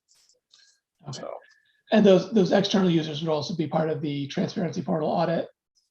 yeah, anybody, well, as far as the uses of, that's a question I need to actually talk to the vendor about, is whether their searches will show up. So there's a canned report on the back end of this thing, and I'm sure you guys on the committee hopefully are all super data nerds like me, right? Is I can't stand, there's canned reports, and then I always crave the ability to make my own report where that doesn't necessarily meet the requirements of the canned report. And that's something I'm going to have to talk to the company about, because I know their canned reports meet all of our internal needs, but I don't know how robust the system is until we get our hands completely on it, right? That I can go ahead and do a full audit of use of our system by agencies that don't belong, that aren't part of our agency itself. So that might be a system. We do this with vendors all the time anyway, where we say, you know what, we need to use the system, but you're going to have to either create me another canned report or give me the ability to custom build that report in the data side of things. So I will have to check into that, because it is not in the canned report as it sits. Scroll down here, we're kind of at the bottom, and it's got a lot of broad verbiage for, and we tried to think about, you know, things that might happen. And this is where I kind of get a little bit crazy with policies sometimes, that if I think something's going to happen or could happen, it may never happen, but I'm going to write in the policy. So I have in excess of 91 data systems, and that may or may not come as a surprise to you guys. We have in my role in my unit, we have an insane amount of data at our fingertips from a variety of government, non-government sources. But from years and years of use is one thing I don't want, is somebody to have the ability, if a vendor didn't set up the system that's adequate enough, to be able to do a mass download, right? I wrote that in there and somebody said, well, why would you put that in there? Well, if there's a way to do it and they haven't closed that gap, I have to at least have policy if I can't physically control that. And I don't think we will have a problem, but there's things in there like that to prevent that from ever happening. We have a lot of systems where we have a ton of data that now sit in private entities, and Craig will agree with this. You know, they sit in the laps of private entities that if they go bankrupt or they go somewhere, where's our data go? How do we get a mass download? How do we get it back to go to the next system? Do we do an import? So the one concern I had with this system is if there's the ability, or they change the system to make agencies have the capability to do a giant data dump of license plates, like on a Thursday afternoon for whatever reason, I want to prohibit that. If I can't physically stop it by policy, the chief can weigh in at any point in time. A lot of controls on a lot of things we do are by policy, right, chief? You get physical and electronic security where you can, but you back it up with very strong policy in the event they're able to work around the other two mechanisms on you. So if you see some things in there, it's not because it's a problem, it's because I'm anticipating future problems and putting something in the policy already, so we don't have to kind of chase that down the road and stopgap efforts to stop problems from happening. And part of that comes with talking to the federal government about what's the worst case scenario across 50 states, what are happening in lawsuits, what are happening in federal courthouses for uses of these systems. And if it's a single use incident, but it was a big issue, I'm going to adjust the policy proactively. One thing I will tell you, you might be interested in it, that might kind of clarify this. We're one of the very few cities that anytime we put up a camera that can see in, near, or at a public space, even if it's an intersection camera, if your house is in the background of an intersection, I put what's called a dynamic screen over your house's windows. So when the officers look at a crash happening, or, you know, we're sending an ambulance out to an intersection because there was a horrible crash there, and they're pan, tilt, and zooming their camera, we are proactive enough and forward thinking that I screen those windows off that are second story windows, and they have an opaque polygon over the windows that moves when the camera moves and sticks when the camera moves. So I don't know any other agencies that do that, but that's kind of, I hope, giving you guys reassurances as we talk through this, that when we start policy on new projects and we start new projects, we take a very hard look at how things could be misused, and we try to deal with that before it ever happens, and hope it never happens, of course, but we deal with things like that. So we do that on our cameras and have been doing that for as long as that technology has existed. Just maybe of interest to you guys as a group, where it might not be as interesting to people that aren't tech focused, but as the technology changes on this system, this policy will be one of a couple in the building that also get massaged pretty regularly based on how the technology is changing, right? So a year from now, this may be radically changed, and depending on the processing power and whatever the system can do, we're going to constantly come back at it and adjust it as needed. Hey, Jack, From a can I proactive have you scroll perspective. back up just a little bit? From Yes, where sir. you're at? Uh-huh. Because I wanted to call out on that page right there, D and F are two lines that I got asked about quite a bit on this. D says Bloomington Police Department ALPR data shall not be shared with any commercial contracted or private entity.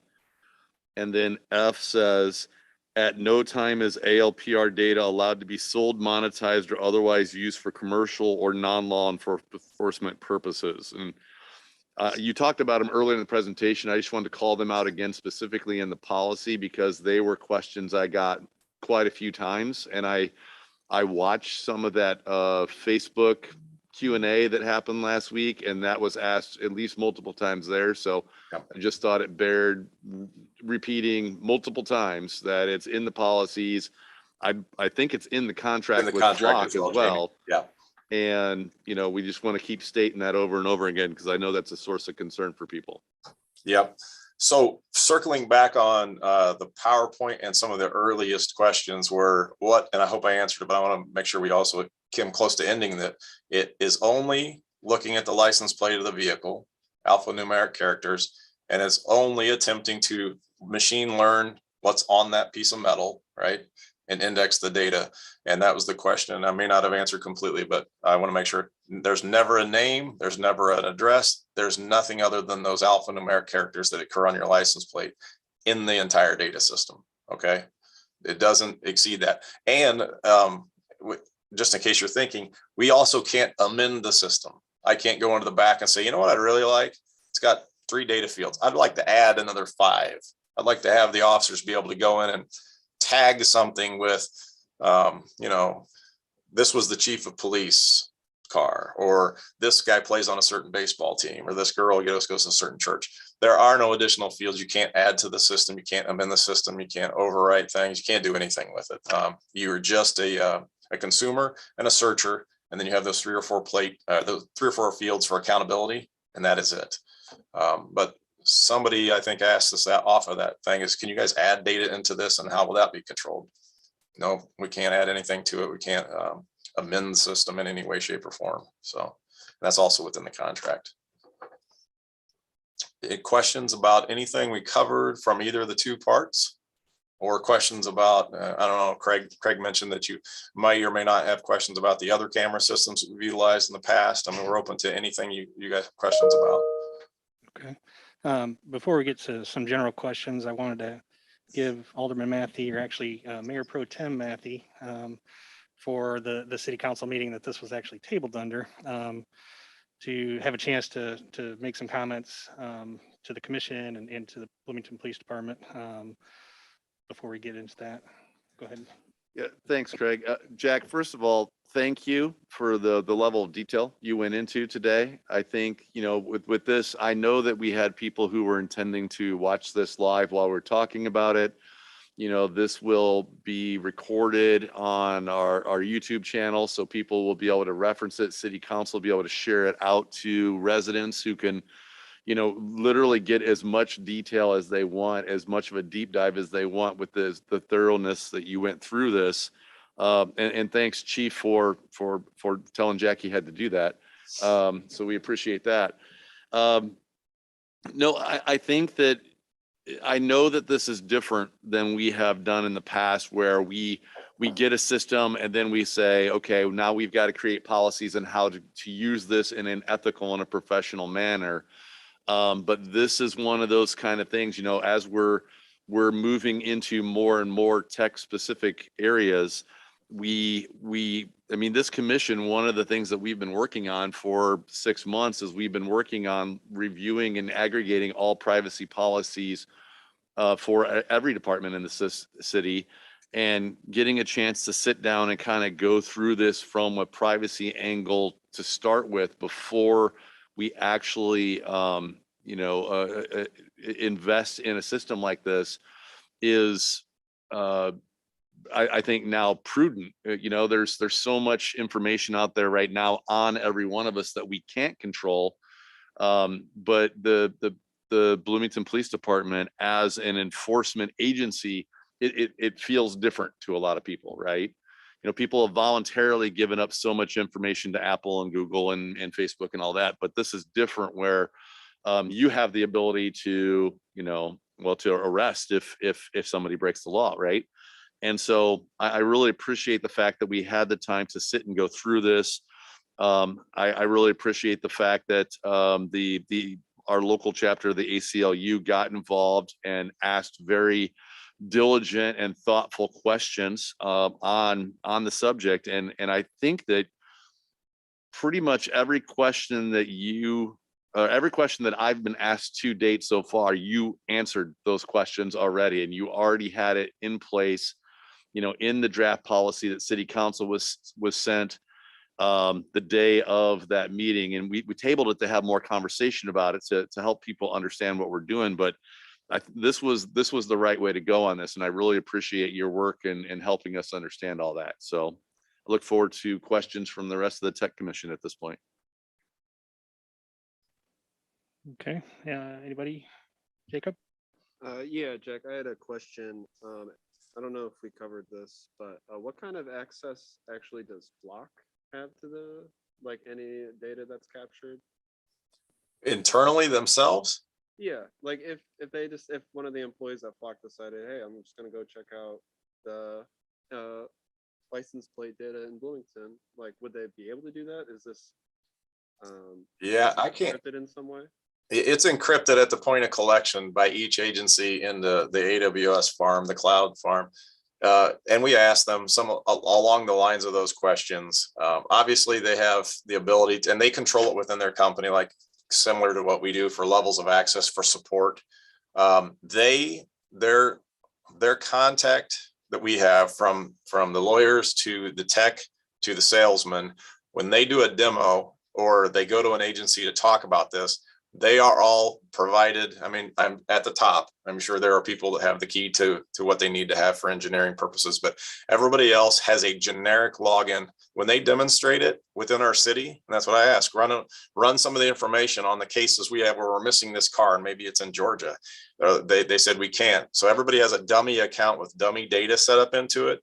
They're prohibited within their own company from logging in as, say, Bloomington PD or logging into Champaign PD's site. So I can't go into any more depth than that, obviously, because I'm not within the company and know the ins and outs. But that was one of the first questions I asked them is, just show me my own data that might show up in other cities. And they said, we can't. Those levels of support and sales have accounts set up and controlled within the company that they can't search their own data. It's not their own data, the data they control from government agencies, right? So that was reassuring going forward for us as well, that they firewall that off from most of the levels of their employees.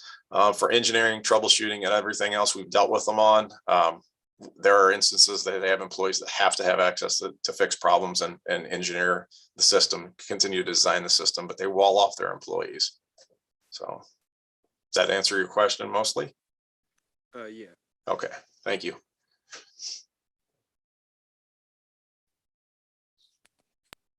Any other questions?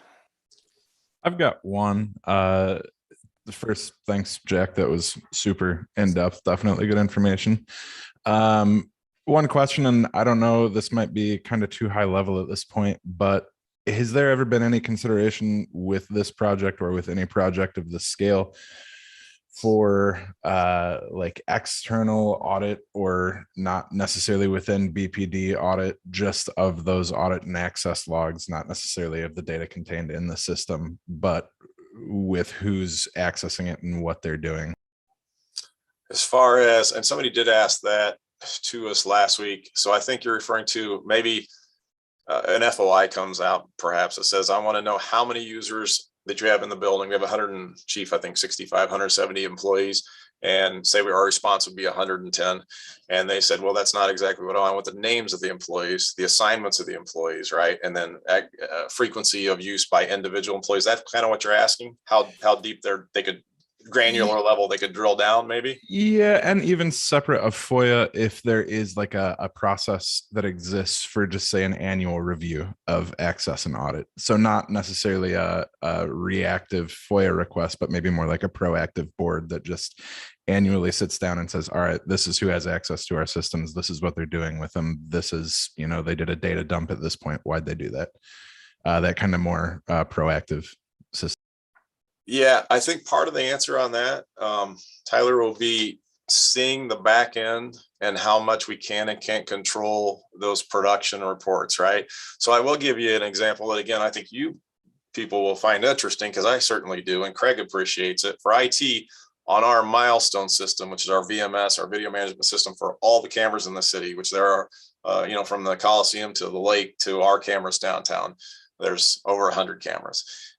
When somebody in the building at the police department here right now takes a camera and moves it out of the 160 people, and there's a smaller group that have access, so it's not all 160, I get an email, time, date, location, what was moved, and what was seen, and I get a still from that, and all that continues to get logged.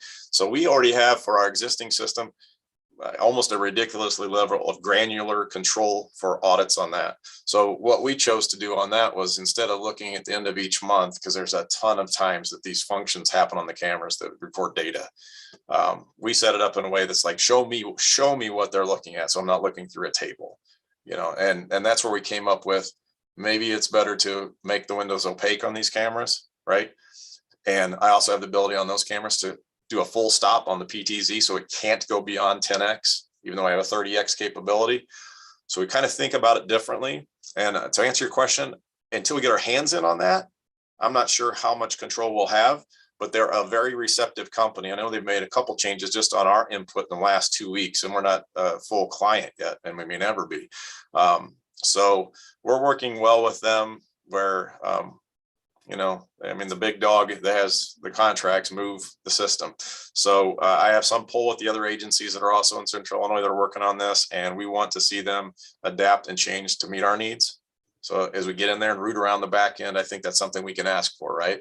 We can ask for the ability to get more granular control on our reports, and then do what the public decides they need or their request is. But we already do that with our camera system, to the point where we're heading off problems where we can see what people are seeing, right? I don't want to look at a table. I actually want to see what they're seeing. And this would be the same instance, right? Except I don't want to see the car. I want to be able to figure out if they are looking at something they shouldn't be looking at, or requesting something they shouldn't be requesting.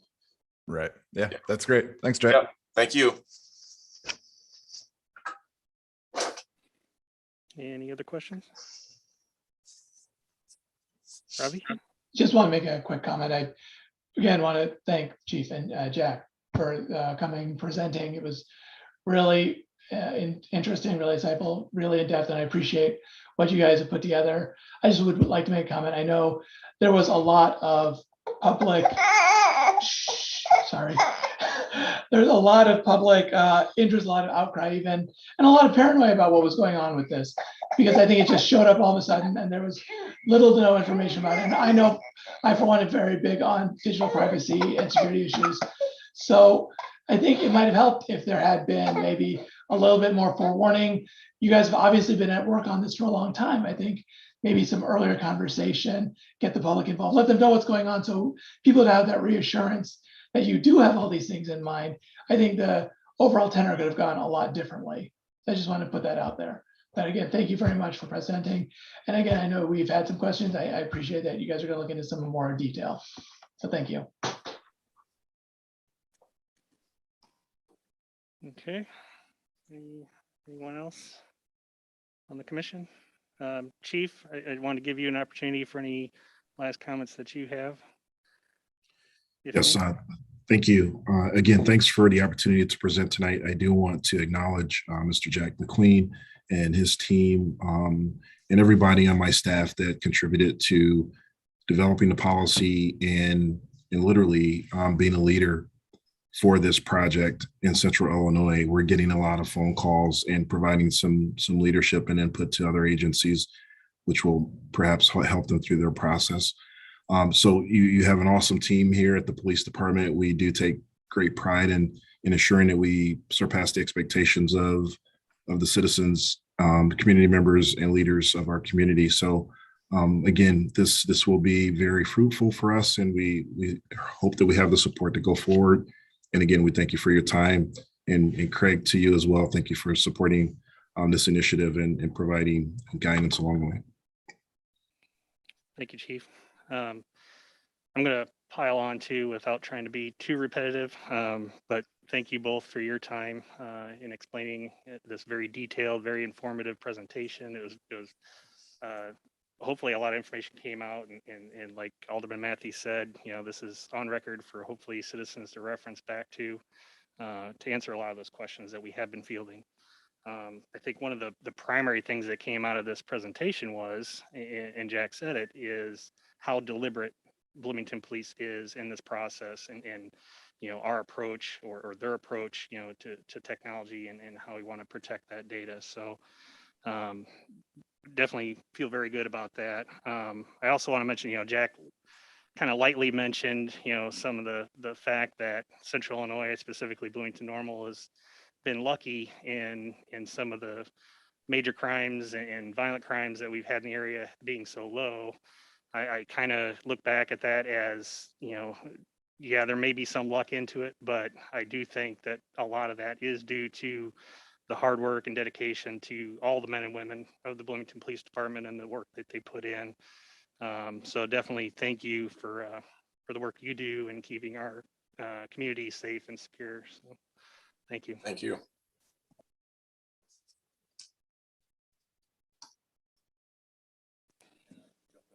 Yep, absolutely. So from the Technology Commission, right? So one of the things that I'm supposed to do is, I was going to do a little write up to the city council, because this is going to come back to city council in our first meeting in February.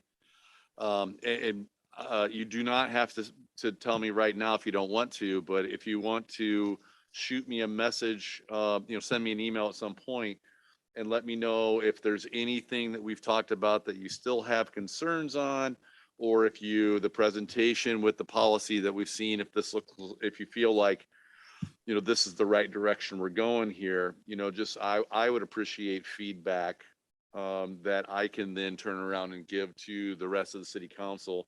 Like I said, this is going to come back. I think it's, February 11th is the first meeting, maybe. So between now and then, if you have any more thoughts or concerns, you want to think about it, digest it, read the policy more in depth, go back and rewatch the presentation, I would appreciate any feedback that you have that I can then in turn pass on to the rest of the council. So. All right. Chief, Jack, you're welcome to stay on and listen to the rest of the meeting, but I do appreciate your time. And Jack, I hope you get some rest. Yeah, we got crimes this all, right, Chief? Thank Yes, you. sir. Have a good evening, everyone. Thank you. Thank you.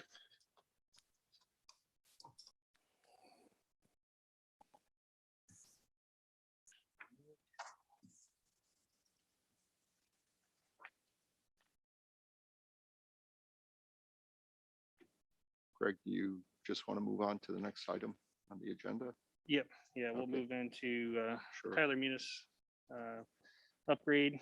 I sent over some documentation as well this weekend to kind of describe what we're looking at for the upgrade for our Tyler Munis environment. And I know I talked about this in previous meetings, kind of give you a little bit of background, but certainly this is a lot more information that has been shared with you before, and wanted to get some time to kind of go through that, talk through some of the justifications that we're looking at, get your feedback on, how we can better present this to city council. If you've got any feedback on some of our modeling, some of our cost comparisons. But I think, we're pretty far along in this process, and I'll say, we do need to try and get this in front of council within the next few meetings to kind of get them hopefully to approve this and move forward, because we are running into a situation where the current version that we're on is end of life later this year. So we want to make sure that we're in position with Tyler to get off of that version and onto whichever version, that we're approved to get to. So let me pull up, I wanted to get a chance to look at this here. So in the packet that I sent you, there was some product materials from Tyler that kind of describes, what the SaaS model or cloud-based model provides and some of the benefits, for going cloud. I threw that in there. I don't think it's really needed for necessarily this commission. Everybody kind of at this point realizes what those benefits are and what those decisions need to be decided on. But I wanted to get to the write-up.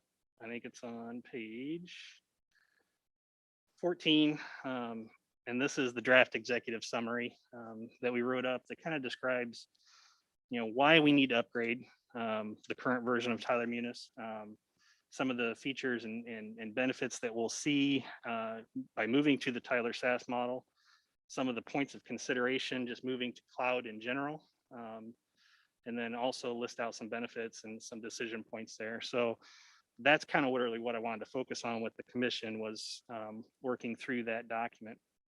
So, why we need to upgrade. Like I said, we have been using Tyler Munis, for over 10 years now. And we have a lot of expertise both on IT staff and city staff. A lot of staff time has been trained in Tyler Munis and utilizing Tyler Munis for a number of functions and features and modules that we use throughout the city. In the cost comparison sheet that I emailed right before the meeting, and I think everybody's got a printed copy here, right down the left-hand side, those are all the modules, that we have in use right now, to varying degrees in the city of Bloomington. And, it starts from finance and accounts payable, accounts receivable to HR, all through permits and inspections and violations, business licenses, GIS integrations, utility billing is the latest module that we just implemented last year. And then all the other sub modules that kind of go along with that. So as a software management solution or an ERP solution is what this is considered, it does truly handle the bulk of the functions of the city of Bloomington, making sure that payroll is out there and things get paid and bills get in and invoices are entered correctly, and we're meeting all of our requirements from various financial institutions, and are able to produce the documents that we need and manage the staff that we have on staff. So it is a pretty vital piece of software. Many of these new features that we're looking to gain by moving to the upgrade, we just simply don't have today. The software, as I'm describing it, you can kind of get a picture for how big this is and how vast and how many departments it touches. That has become problematic in the fact that when we need to do an upgrade, because we're currently all on-prem, anytime we do an upgrade, we have to work with every department that this touches to make sure that they're testing the latest upgrade and making sure all that feature and functionality maintains or stays the same, or the enhancements that we were promised actually come to fruition. So that process in itself is very arduous, very long. And, with the complications obviously of COVID, the current version that we're on, we've been running since 2017. So as you can imagine, running a piece of software that, is that old, we're running into some complications and issues, and therefore that's why we're coming up on the end of life of that version. We are still applying patches and updates, to that version, but when later this year, when the end of life hits, we won't have that ability to continue to patch and maintain that version. So one of the efficiencies that we'll gain is a lot of the features and functions that, let's say we come across an issue in one of those modules, a lot of times the solution is not made available to the version that we have. It's available to a future version. So there's some even functionality that we're missing that we won't get until we get to a more current version, which is running into other issues as well, obviously. Right now, we host everything on-prem. And you'll see kind of on the cost comparison sheet, I tried to illustrate a little bit of the hardware requirements, both from compute to storage and memory, staff time and management of those services and servers. Again, it's a very large system when it comes to storage and backup. Right now, I think we have about 19 terabytes of storage allocated to this environment, of which I think we're using 13 terabytes, I think. So managing that amount of data is also kind of problematic. One of the things that we're working on, and Mark specifically, is data governance and data privacy, and looking back to try and figure out how we can classify some of this data to ensure that we're really only keeping the data that we need to keep. That'll help limit, the amount of storage that we need to maintain for the system. But it's becoming a management issue with our current hardware. Right now, the Tyler Munis environment takes up between 36 to 39% of our total storage that we have at the city of Bloomington. So it is, again, very large. Moving a lot of that to the cloud is definitely going to obviously help and alleviate that to a certain degree.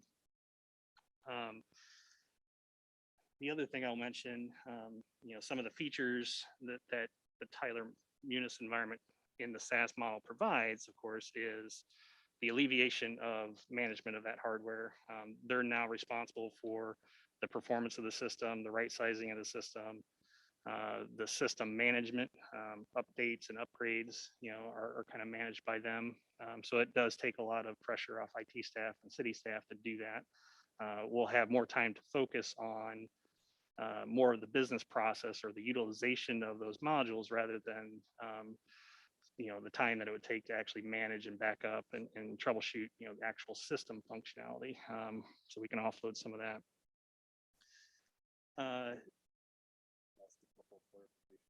Sure. Yeah. No, go ahead. Sorry, Craig. So just, I didn't see it anywhere across the top. You got SAS option 1, SAS option 2 without EAM. But I didn't see what EAM was defined as anywhere. Yeah. And kinda get then to that. without EMM plus PI, and I didn't see what that was defined as anywhere in the documents. No, yeah, we'll get to that. Sorry. Okay, and then just the other one was on the blanks on the various options. Is that just modules that we're going to choose not to implement then? Yes. Okay. Yep. So, and I want to make sure I'm probably going to miss some things too, but as we go through some of the benefits for the cloud model, one of the big benefits is moving away from a perpetual license. So historically, when we purchased Tyler, we had to buy a license and then we bought maintenance, on those licenses. For the costing and the investment that we made on the initial purchase, the more modules we bought, of course, the price went down. The drawback to that is, it took us a while to implement a lot of these modules, some of which we still have yet to implement because of staffing or other issues with COVID and things like that. But as I mentioned, utility billing was one of the last big modules that we had yet to implement from the original purchase. By moving to a SaaS model, of course, you're going to a subscription-based license. So therefore, you're only paying for what you're actually using. So you'll see, and I'll describe it a little bit more when you look at the cost comparison, why some of those blanks are there. The other thing with the SaaS model that we really don't have today with the current on-prem environment is the ability to easily integrate with other third-party vendors. So because we've got so many eggs in one basket per se, the big benefit at the time was everything talks to each other. The financial system talks to PI and talks to utility billing. Very good benefit. We have not yet realized, some of those just because of the way the system is, and it wasn't really able to be set up the way we had hoped at the time. So the drawback to that then now is we're kind of stuck in some of these modules that really aren't providing the functionality that we need, or maybe are not best of breed, for that particular function. And I'll talk a little bit more about that as we get into some of those other options. And it is becoming a hindrance, for our business process and efficiency that we have. One of the easiest examples of that is the Tyler CRM solution. It was a solution or a module that we bought. It never really materialized into a mature product to where we thought it provided our citizens with the level of service that we needed. So therefore, we're already looking, or had looked at the time, and implemented other solutions to fill that gap until that product became more mature.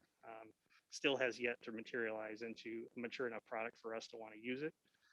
After evaluating multiple versions, I think we started at version 8, got something, and we've probably upgraded the Munis system 4 times since then, and we've evaluated these new versions every time, and it's like, nope, still not there. So we look and wait till the next version, and nope, it still isn't there.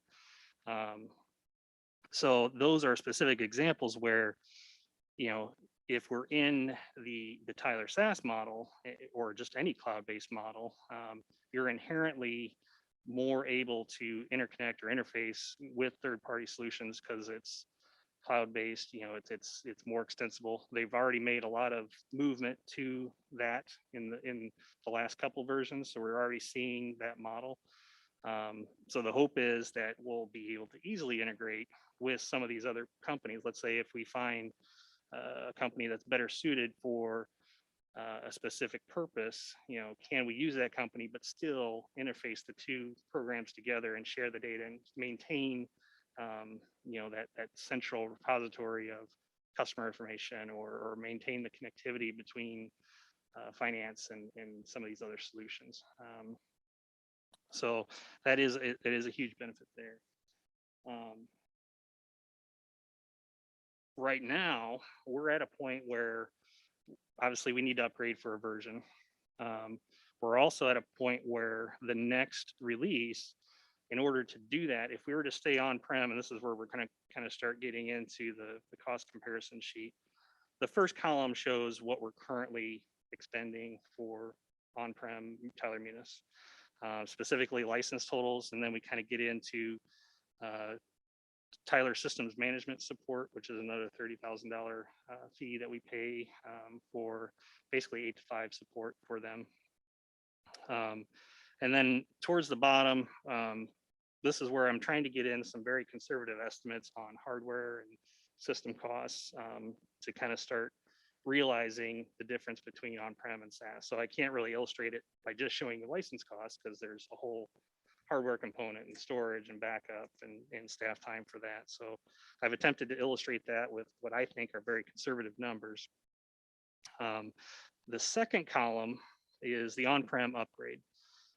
Basically maintaining the same licenses we have now as is, maintaining the TSM support. But you'll see in the hardware column, it's over doubled with what was estimated on the current on-prem. And that is due to the aging ESX environment and storage limitations we have now. In order to do this next upgrade, we're essentially going to have to rebuild all 5 of those servers and duplicate the 19 terabytes that we have allocated, for a second environment, to be able to stand that up, get the new version going, and take time to transition from one to the other. So for a period of about a year or so, we're really going to truly have to bolster and upgrade our hardware just to do this upgrade. From both the storage array standpoint and ESX hardware compute power. The other line items that you'll see in there, including storage requirements and backup, you'll see DR. While we do have certain capabilities for disaster recovery on the system, we're doing our backups, we're offloading the tape, we're taking them off site. So we have the ability to restore the system should it go down or fail completely. But I will say, the time for that to come back up isn't quick. It's probably going to take us a couple weeks to get that restored. And, there's a certain risk with that, because that, again, all the system and functions of the system are critical to city operations. If we lose a portion of this environment and have to rebuild it and are down for 2 weeks, that's a severe impact on productivity throughout the city. So from a DR standpoint, we need to be positioned better. In order to truly do DR, again, we need to duplicate this environment offsite or through cloud services, which are even more expensive, and do all the networking activity to make sure they're synchronizing appropriately. So that way, if we do get in that situation where we lose a facility or for whatever reason, that we're able to stand up and operate this Munis environment, within 24 to 48 hours, much quicker turnaround time. So that's why you kind of see that very ballpark $50,000 number in there to make that happen. And then you'll see staff time is just very, very conservative, averaging 5 hours a week for just general system maintenance, at $50 an hour. And then, of course, with the on-prem upgrade, that will require more staff time to get those environments set up and configured and tested. So that's why there's the jump there. So you'll immediately see, currently we're around the 350 range, and then with the upgrade, we're looking at around 400. So, Craig, I have a couple questions before you move on. So, in the license total section, are those, because you said it was a perpetual license, so I assumed we paid like a large upfront dollar amount for those. So are these like amortized prices, like based off like the original purchase, or what is the license fee we're talking about here? So yeah, we have already fully amortized all the actual license costs. So what you're seeing here are the Tyler maintenance fees, the annual maintenance Okay. fees. We've gone through multiple contracts with Tyler, renewing those, and we usually do 3-year contracts with Tyler. So I don't know what number we're in, but we just renewed a 3-year contract with them last year. And these are the pricing for the maintenance on that license. So then what is the Tyler systems management? I thought you said that was support. So systems management is a little bit different. So the license fees and the maintenance are for general support of those modules and the maintenance of those licenses. TSM support is for 8 to 5 support on the actual systems themselves. So the on-prem systems that we have, to be able to get assistance with those should we need specific help in configuring the actual system or the environment. So the license support is just for those modules. So if we have an issue with utility billing and a utility bill doesn't print right or something like that, that's what that level of support helps with. We get specialists that are involved in that module. They help us through that utility billing module and get that going. TSM support is more the server side and functionality of the Windows and the configuration of the OS and the backups. Okay, so it's like another layer of support, Yeah. like that you can add on. Yeah. It's not like a required thing. It's just something we do to help us out. Okay. Yes. Yeah. And then the hardware and like storage requirements and whatnot that you've identified for the on-premises upgrade, are those like the hard costs, or are those amortized over a period of time? Those are estimates of what the cost is to run those systems. So I've got some other TCO calculators that I ran to kind of pull those numbers, factoring in how many cores, how much RAM, how much storage, the ESX licenses, the Windows licenses, the annual cost to maintain those. That's where we got kind of those numbers. Okay. It does have some estimated cost on the hardware, but I think it was minimal, and I think it's on another tab from the link that I sent you. If you look at the second tab in that document, Okay. it has some detail in there about that. Okay. That is kind of what I'm looking for some additional feedback on. I've looked through and ran it through a couple different calculators, and I'm trying to find a good one that can really just give us a good solid estimate, but yet be conservative on what we're doing. One thing, just since you mentioned that you're looking for feedback, Mhm. one thing that I feel like I'm missing just from like this view here, and I know we haven't gotten into the SaaS portion of it, but like I read in the like literature that you sent over that it would be a 5-year deal. Like I'd be interested to see, well, what's the 5-year difference between if we were to do the on-premises upgrade versus moving to SaaS? Mhm. Because we're just looking at like a point in time, like the 1 year that we upgrade, but like those costs would be like broken out over the period of time we would use that system, right? So Okay.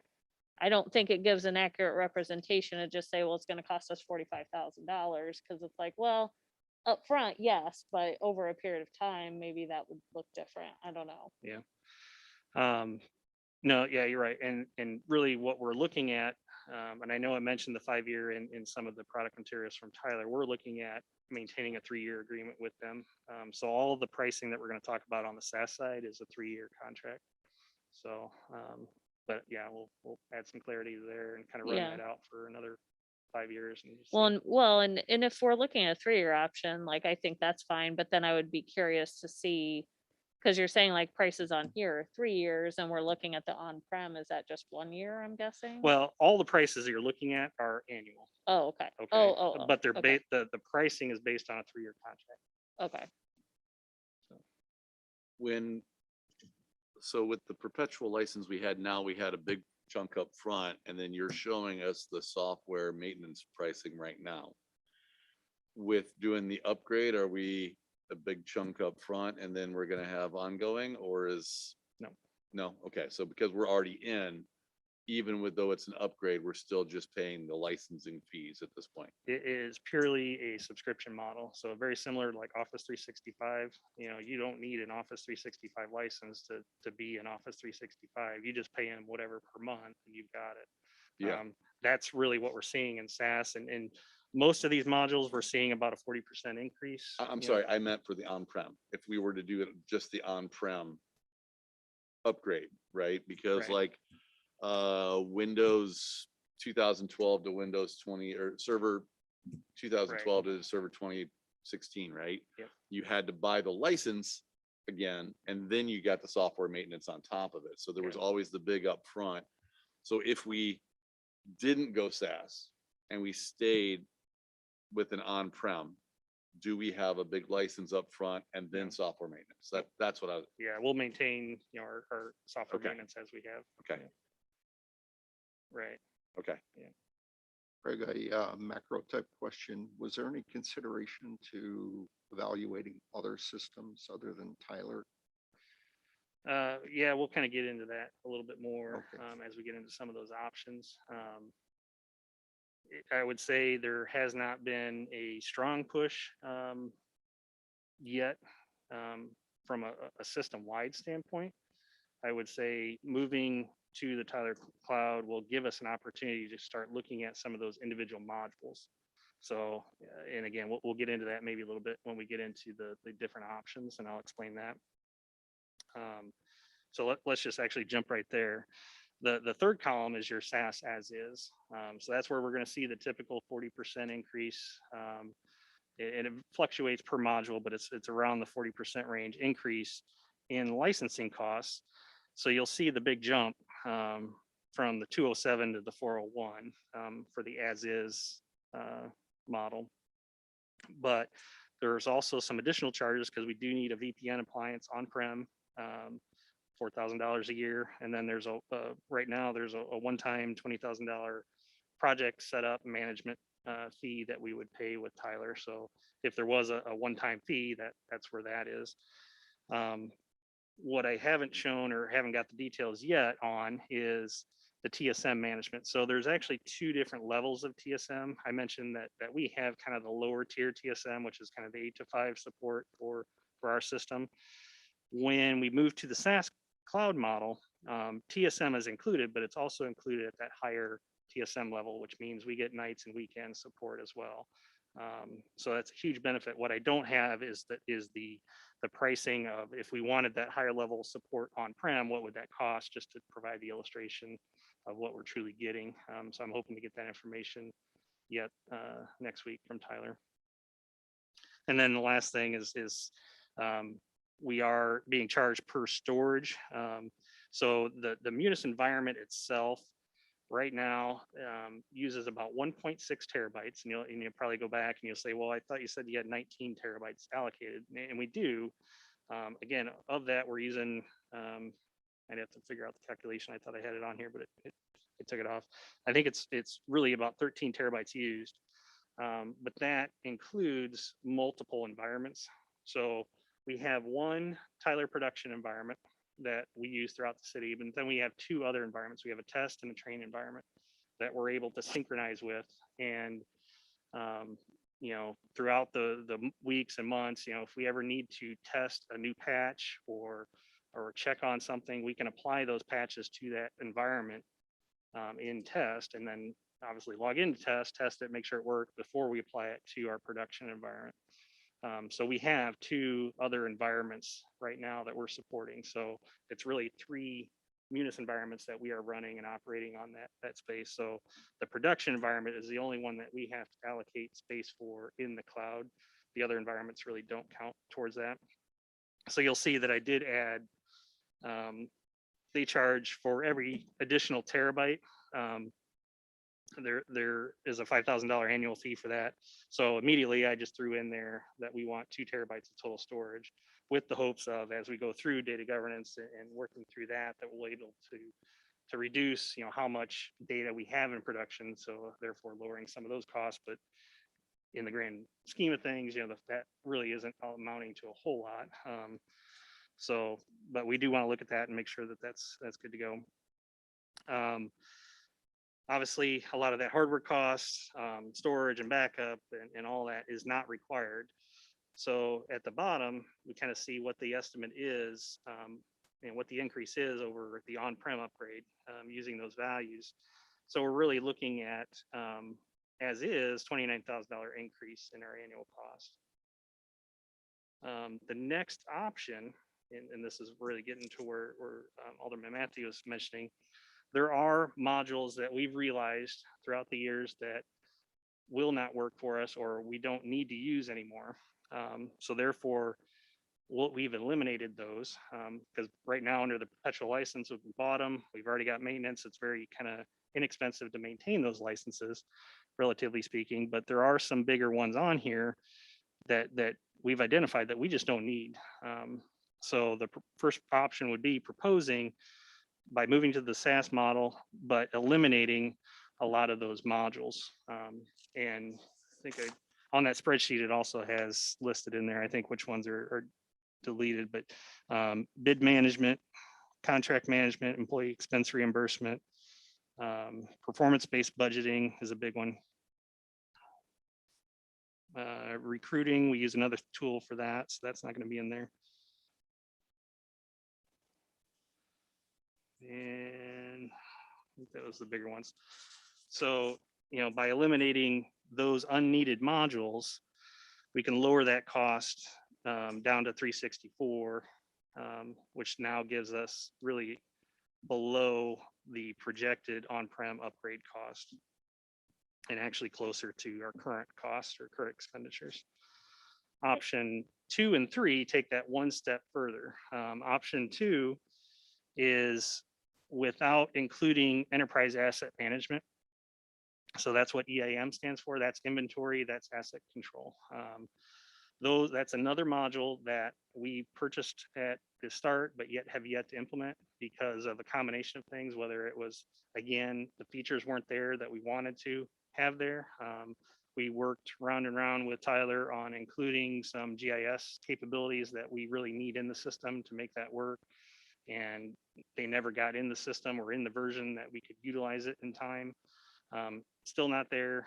It potentially is supposed to be there. We did sit through a demo 2 years ago at this point for the 2020X version. And it was very promising. They've included a lot of functionality in that area with companies that they've absorbed or companies they've acquired. So we're very hopeful that functionality will meet our needs, but we don't know for sure until we get into it. So this option would be proposing moving to the SaaS model without the modules that we know we don't need and without asset management. And then only get asset management when we're ready to implement it. So we can go through the demos, we can evaluate it. If we decide to need it or want to implement Tyler Munis with the enterprise asset management modules, then we can subscribe at that time and add it. Therefore eliminating 6, 7 months or 8 months or whatever it ends up being, hopefully not years like it has been, but eliminating the cost of a piece of software that we're just not using yet. That seems for me the most prudent way to advance that. If they add it, will they add it at the prorated amount or at the annual amount? It's prorated. Okay. Yep. And then the last option I just kind of threw in there because we've had some recent conversations. So the SaaS option without all the all the modules that we know we don't need, without EAM, and then without PI, which is permits and inspections. One of the modules that we've had some struggles with over the years is our permitting and inspection module that is operated through ECD. They have voiced, a lot of concern about usability and functionality of that module.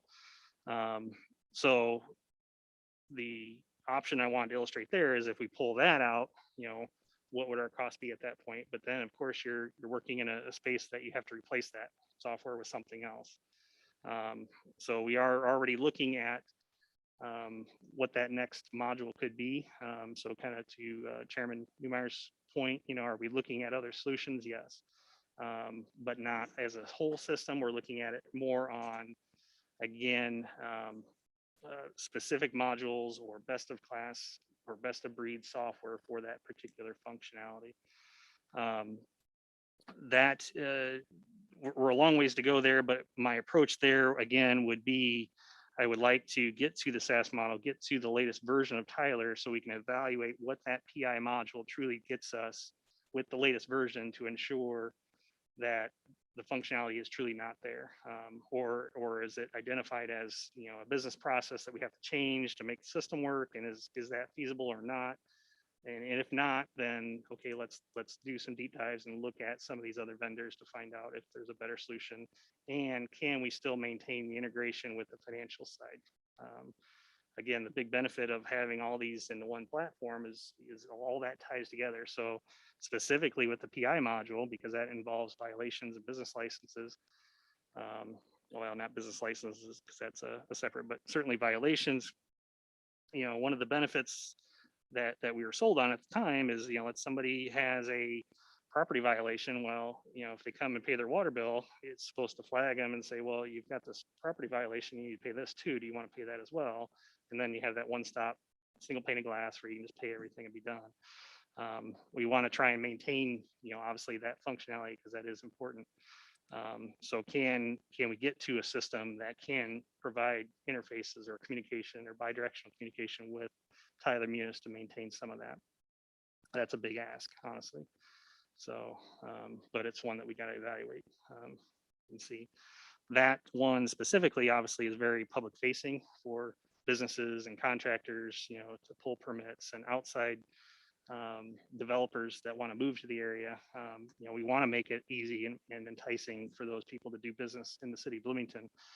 And, if we have a system that is restricting some of that functionality because it's just not meeting modern, day commitments to what can be done, then, what other solutions are out there? What can we look at to replace that? Okay.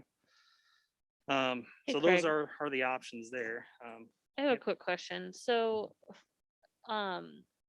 will Tyler not allow you to non-renew maintenance on the modules we're no longer interested in? Like, have you asked them, like, can I just stop paying maintenance and support for EAM or whatever? Yeah, so we're going to work through that with them. We're still in communication with our account rep to find out some of the details of that, of what it would cost us to get out of that. Like I said, we are in the middle of a contract. So I'm hopeful that we'll be able to, maybe not mid-year, but certainly not, when we come time to renew it annually, that we're able to pull that out without penalty, but I don't know that for sure. Are you talking about like in the subscription model or? No, that's on-prem. Oh, okay, No. okay. If we were to go to SaaS and move to that model, basically we're starting over. Okay. And they're allowing us that ability to transition from the on-prem to SaaS without Yeah, penalty, especially during middle of a contract period. yeah, but then Um, you would be locked in for the 3 years. Like you can't make changes to modules during the 3-year term. No, we still can. Really? Yeah. So there's some language in there, and I'll see if I can find that contract and share that with the commission as well. Because certainly I want you to look at that and see if you're seeing the same thing I am. But That is one of the benefits that was sold to us, was the ability, to adjust that licensing more on a subscription level. So if we need it, we can buy it, we can jump in and out. Okay, that's unusual. So I'd be interested to see that language. Yeah.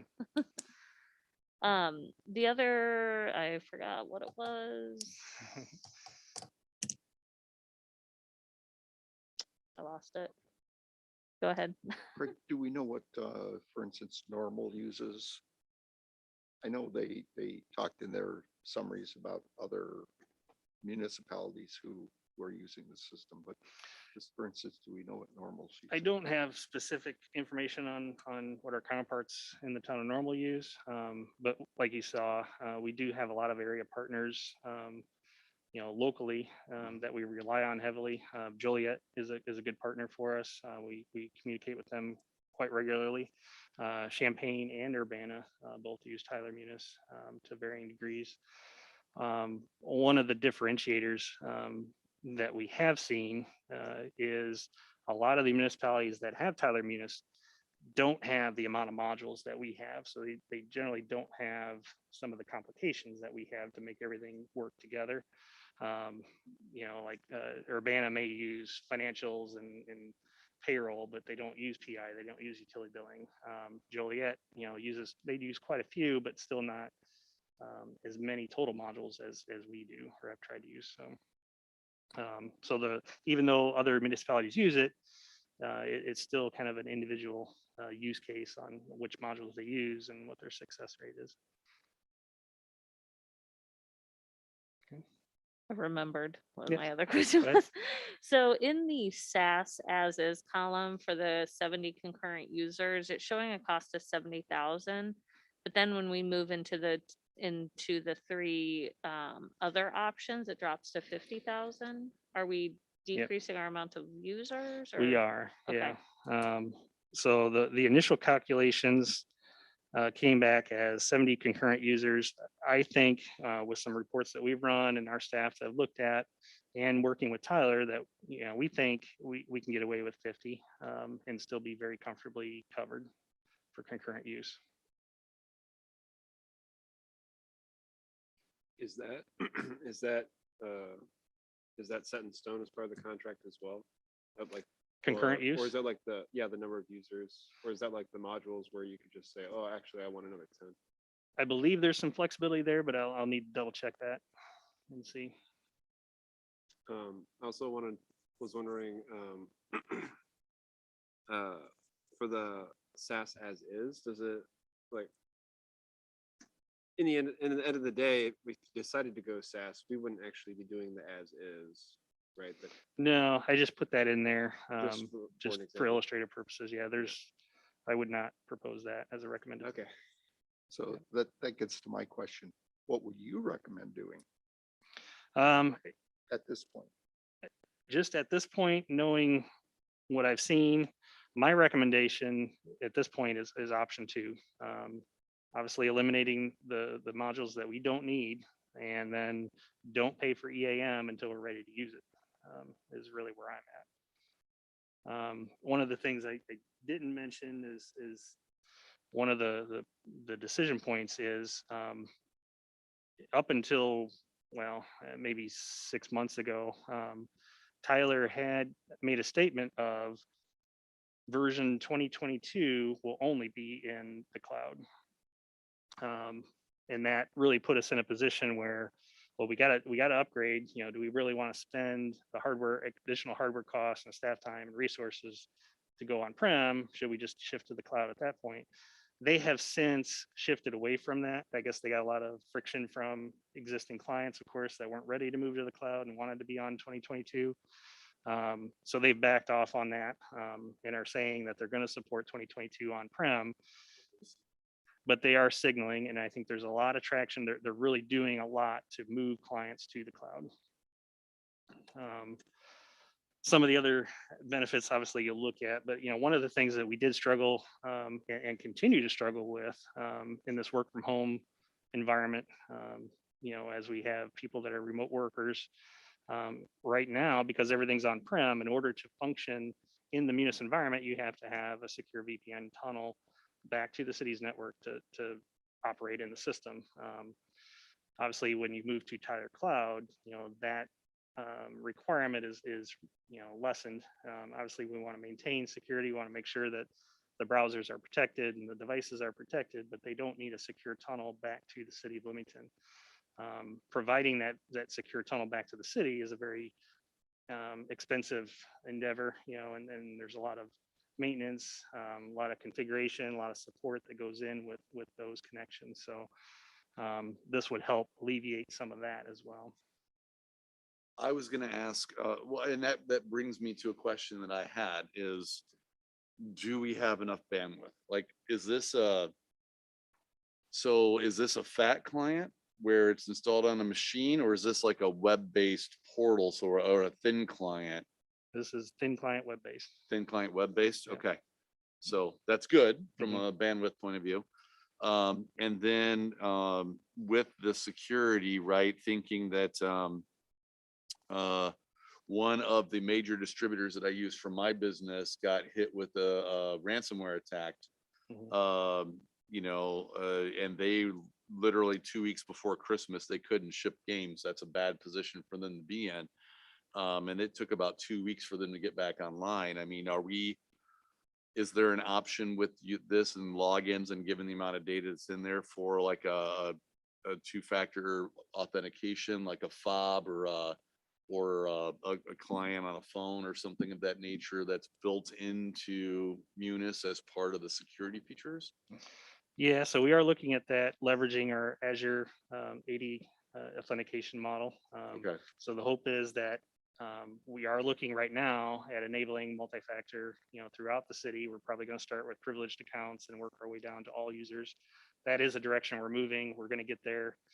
It's just Wait, making all users? all users. Unfortunately, yeah, it's just the nature of where we're at Yeah, I today and know. the security restrictions that we're fighting.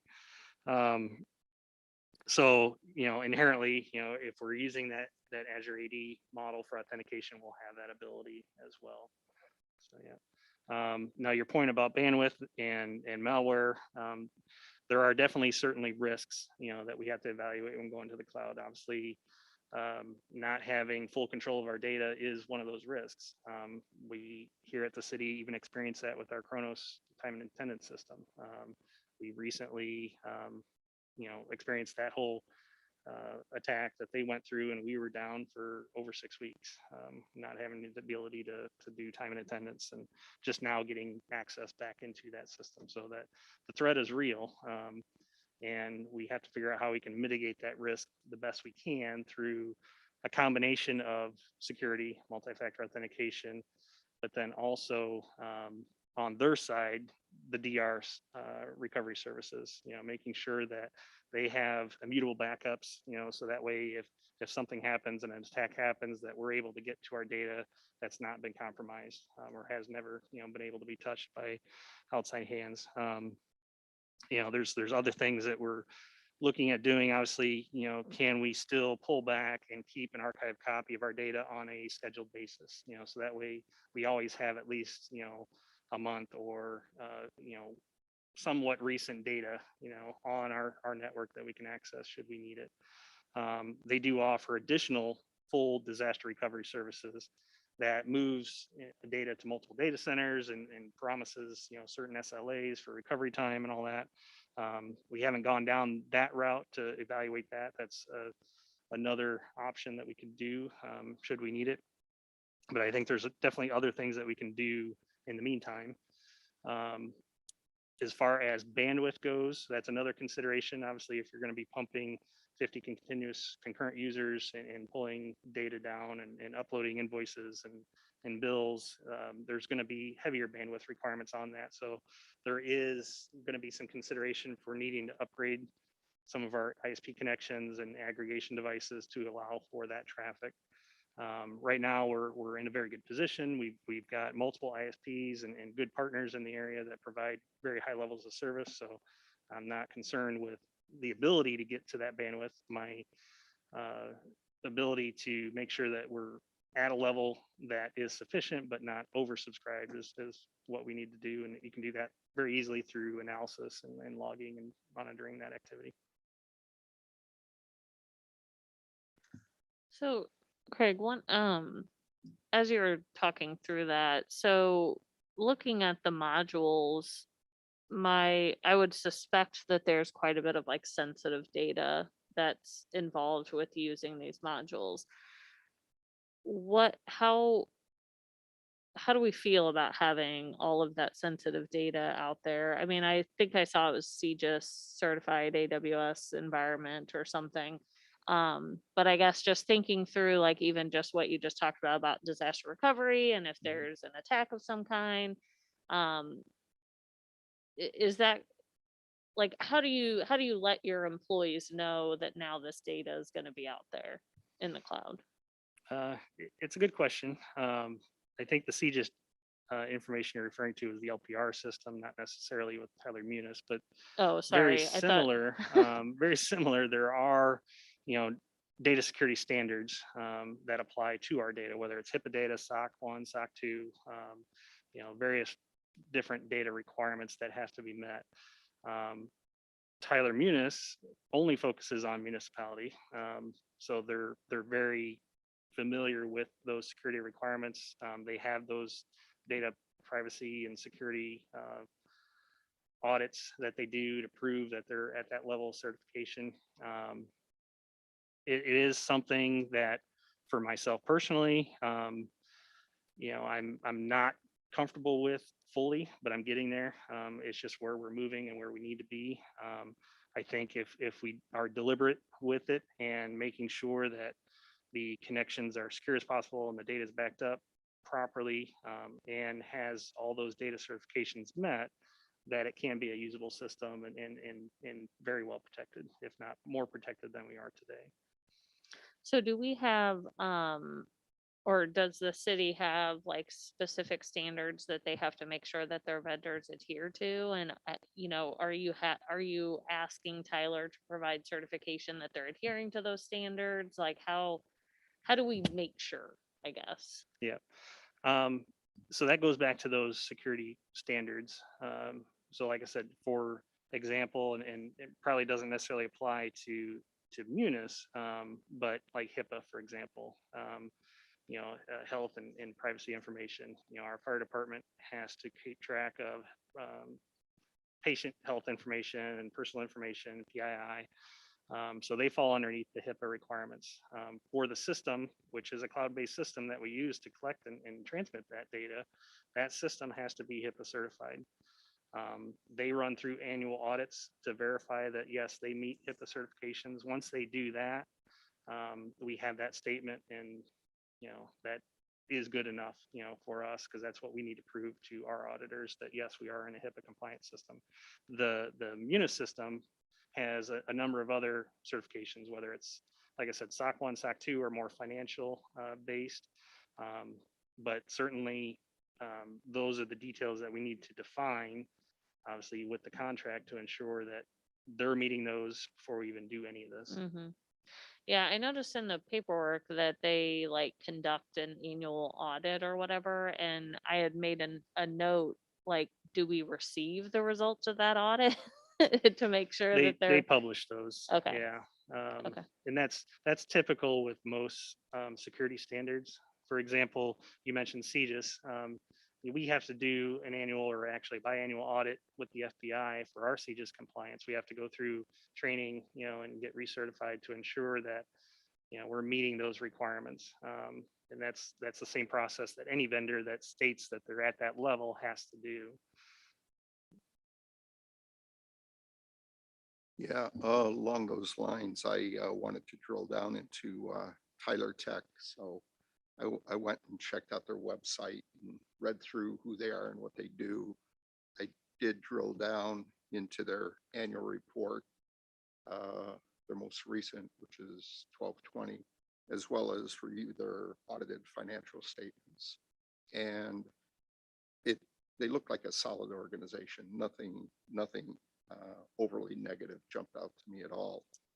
I mean, on the positive side, they've got 5,500 employees, so they're big. They have no debt on their balance sheet, and they're a public company, and it's pretty surprising for a large company not to have any debt. And they do say in their annual report that they service 1/4 of all the school districts in the United States, which is a pretty good base. I know that's not the muni Mhm. part of it, but they're a big operation and appear to be pretty solid from that standpoint. Yep. They did disclose they had a data breach in 2009, Mhm. but it was internal to their information only, no client data at all, and they very upfront about taking all that very seriously and going through all the appropriate audits and whatnot. Yep. Yeah, so. Yep.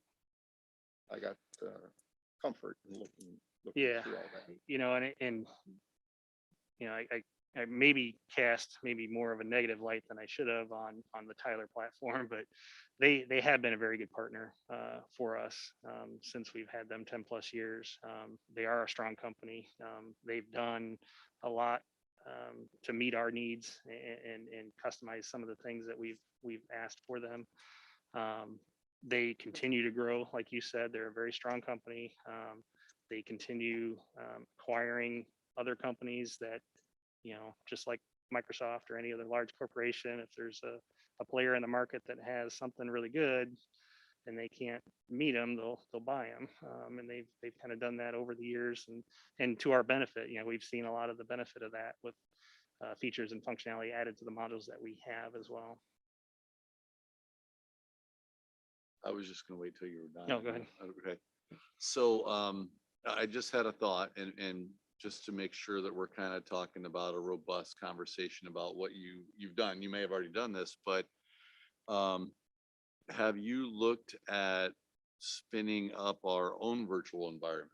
And this goes back to the question about putting our data into somebody else's cloud. There is an option as well to spin up our own environment in like Microsoft's Azure Government Services Cloud, which we know has met Mhm. all the due diligence along the way as well. And that is an option to do the upgrade into that environment. And instead of like spinning a new environment up here and on-prem, we spin it up in our own cloud running there or AWS or someplace similar.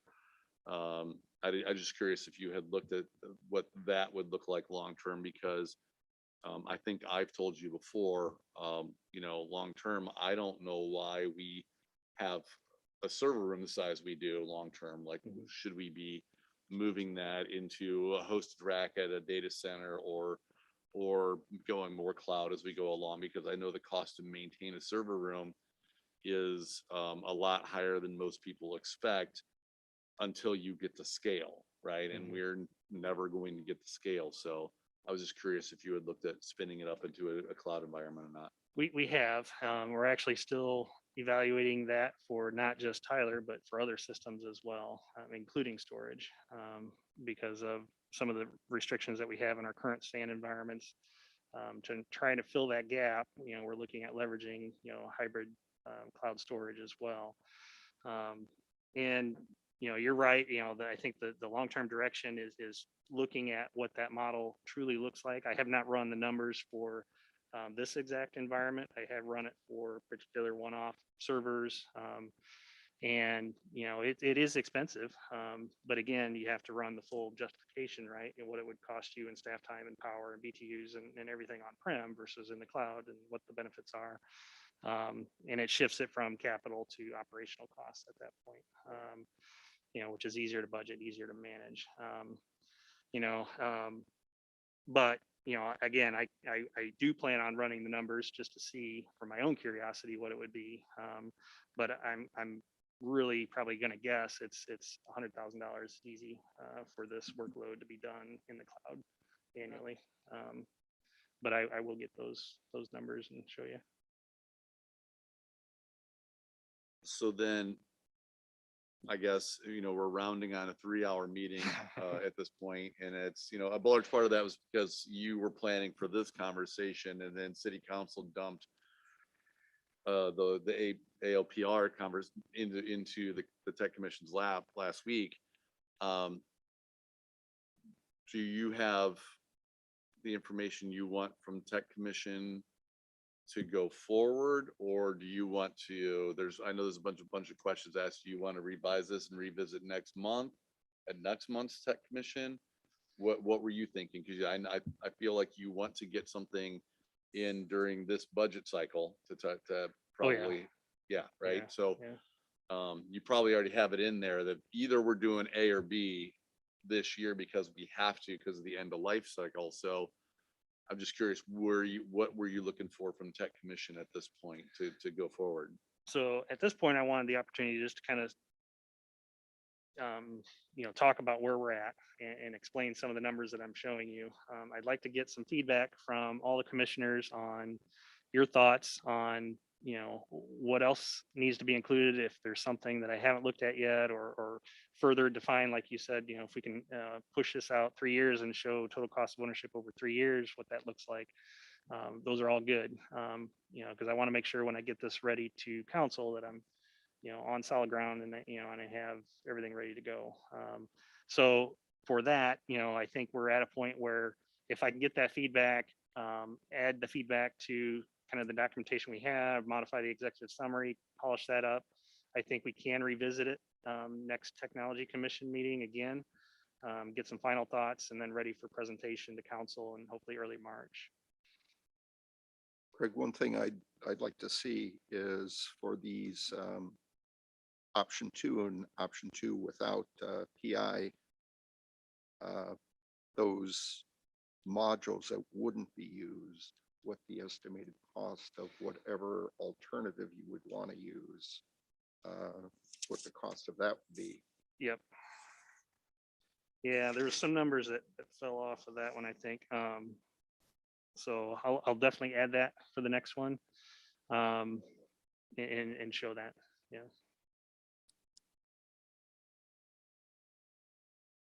Sorry, I know everybody wants to leave. I've got one more question I have Sure. to ask.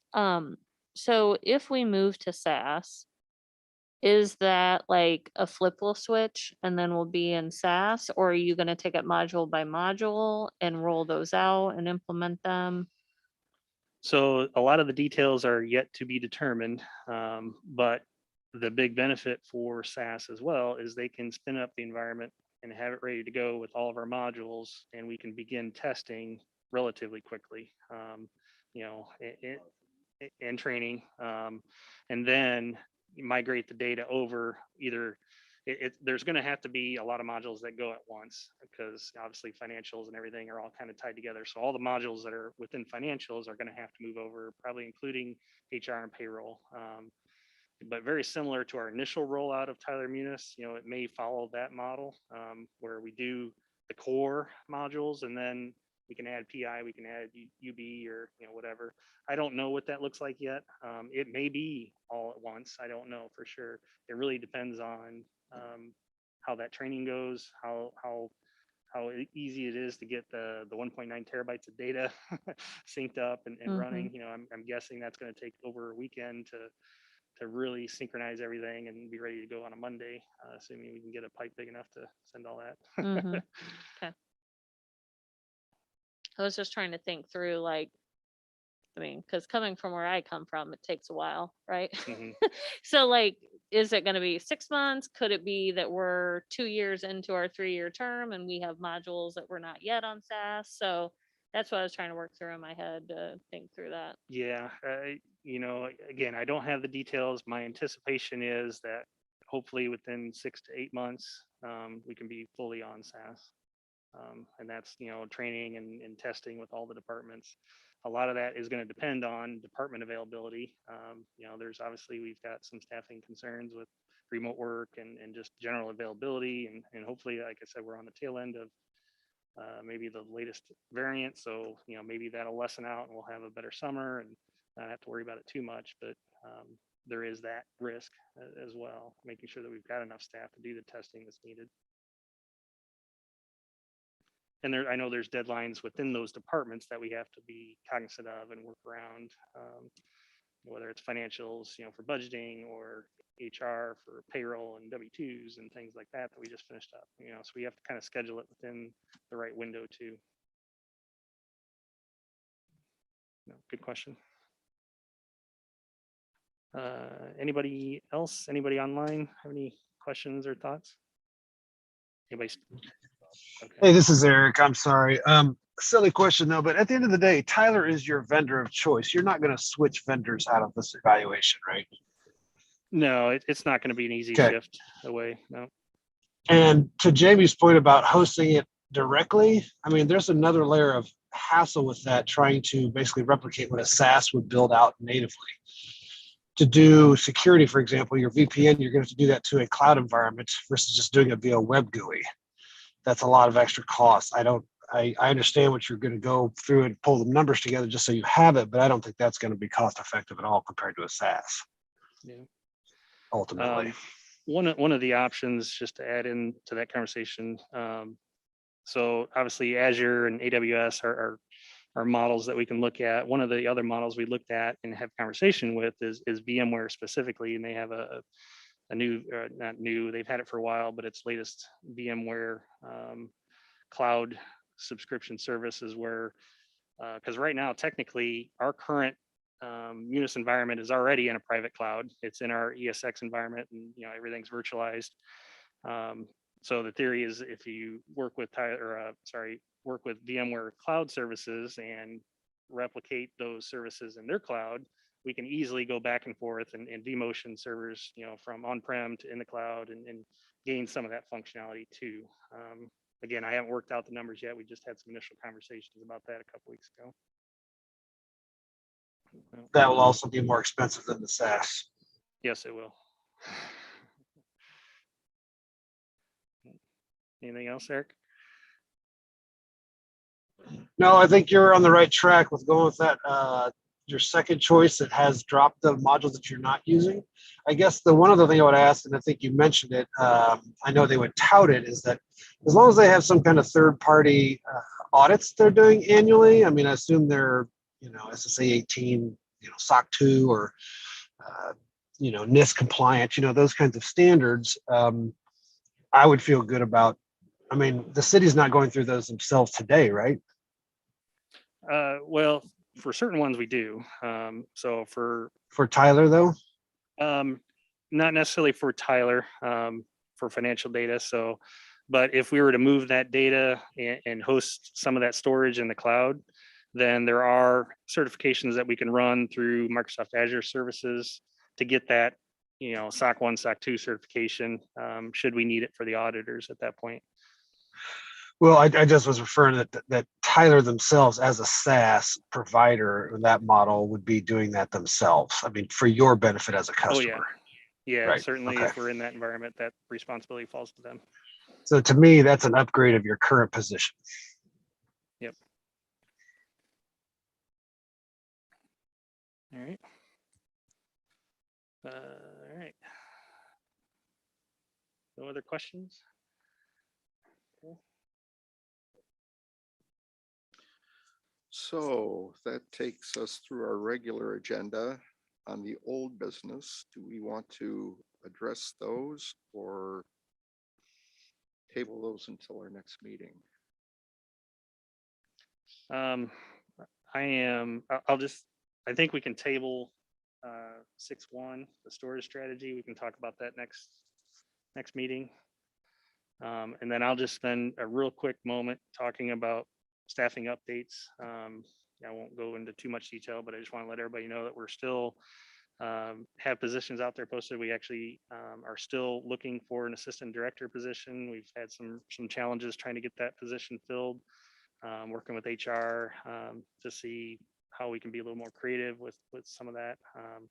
We do have a posting out there for assistant director. It ends on Friday. So again, if you know anybody, please send them to citybeyond.org/jobs and have them apply. Just looking for some good candidates out there. So we've got a number of other positions that are going to be posted here very soon. I think I've talked about those in the past, including a security administrator, some dedicated police, as you kind of just saw a little snippet of what we've done to support police. we're hoping to get a dedicated IT resource for the police department that can understand and know their systems in and out, and be that liaison between them and IT to make sure they're getting everything done they need. Same thing for fire. And then we've got some other backfill positions that we got to do. So we will have more positions to be posted very soon. So again, any interest that you know of from anybody, please send them to the cityblended.org/jobs website and get them to apply. That's it. Did I miss anything, Mark? Okay. So moving on, do we have any new business, anyone? I hear nothing. So that takes us to our adjournment. I will make a motion that we adjourn the meeting at 6:50 PM. I'll second that. Okay, I'll do. Can we do a voice vote? Okay. Sure. All in favor? Aye. Aye. Aye. I Opposed? Okay. I think it passed. All right. Thank you, everyone. Thanks, everybody. thank you.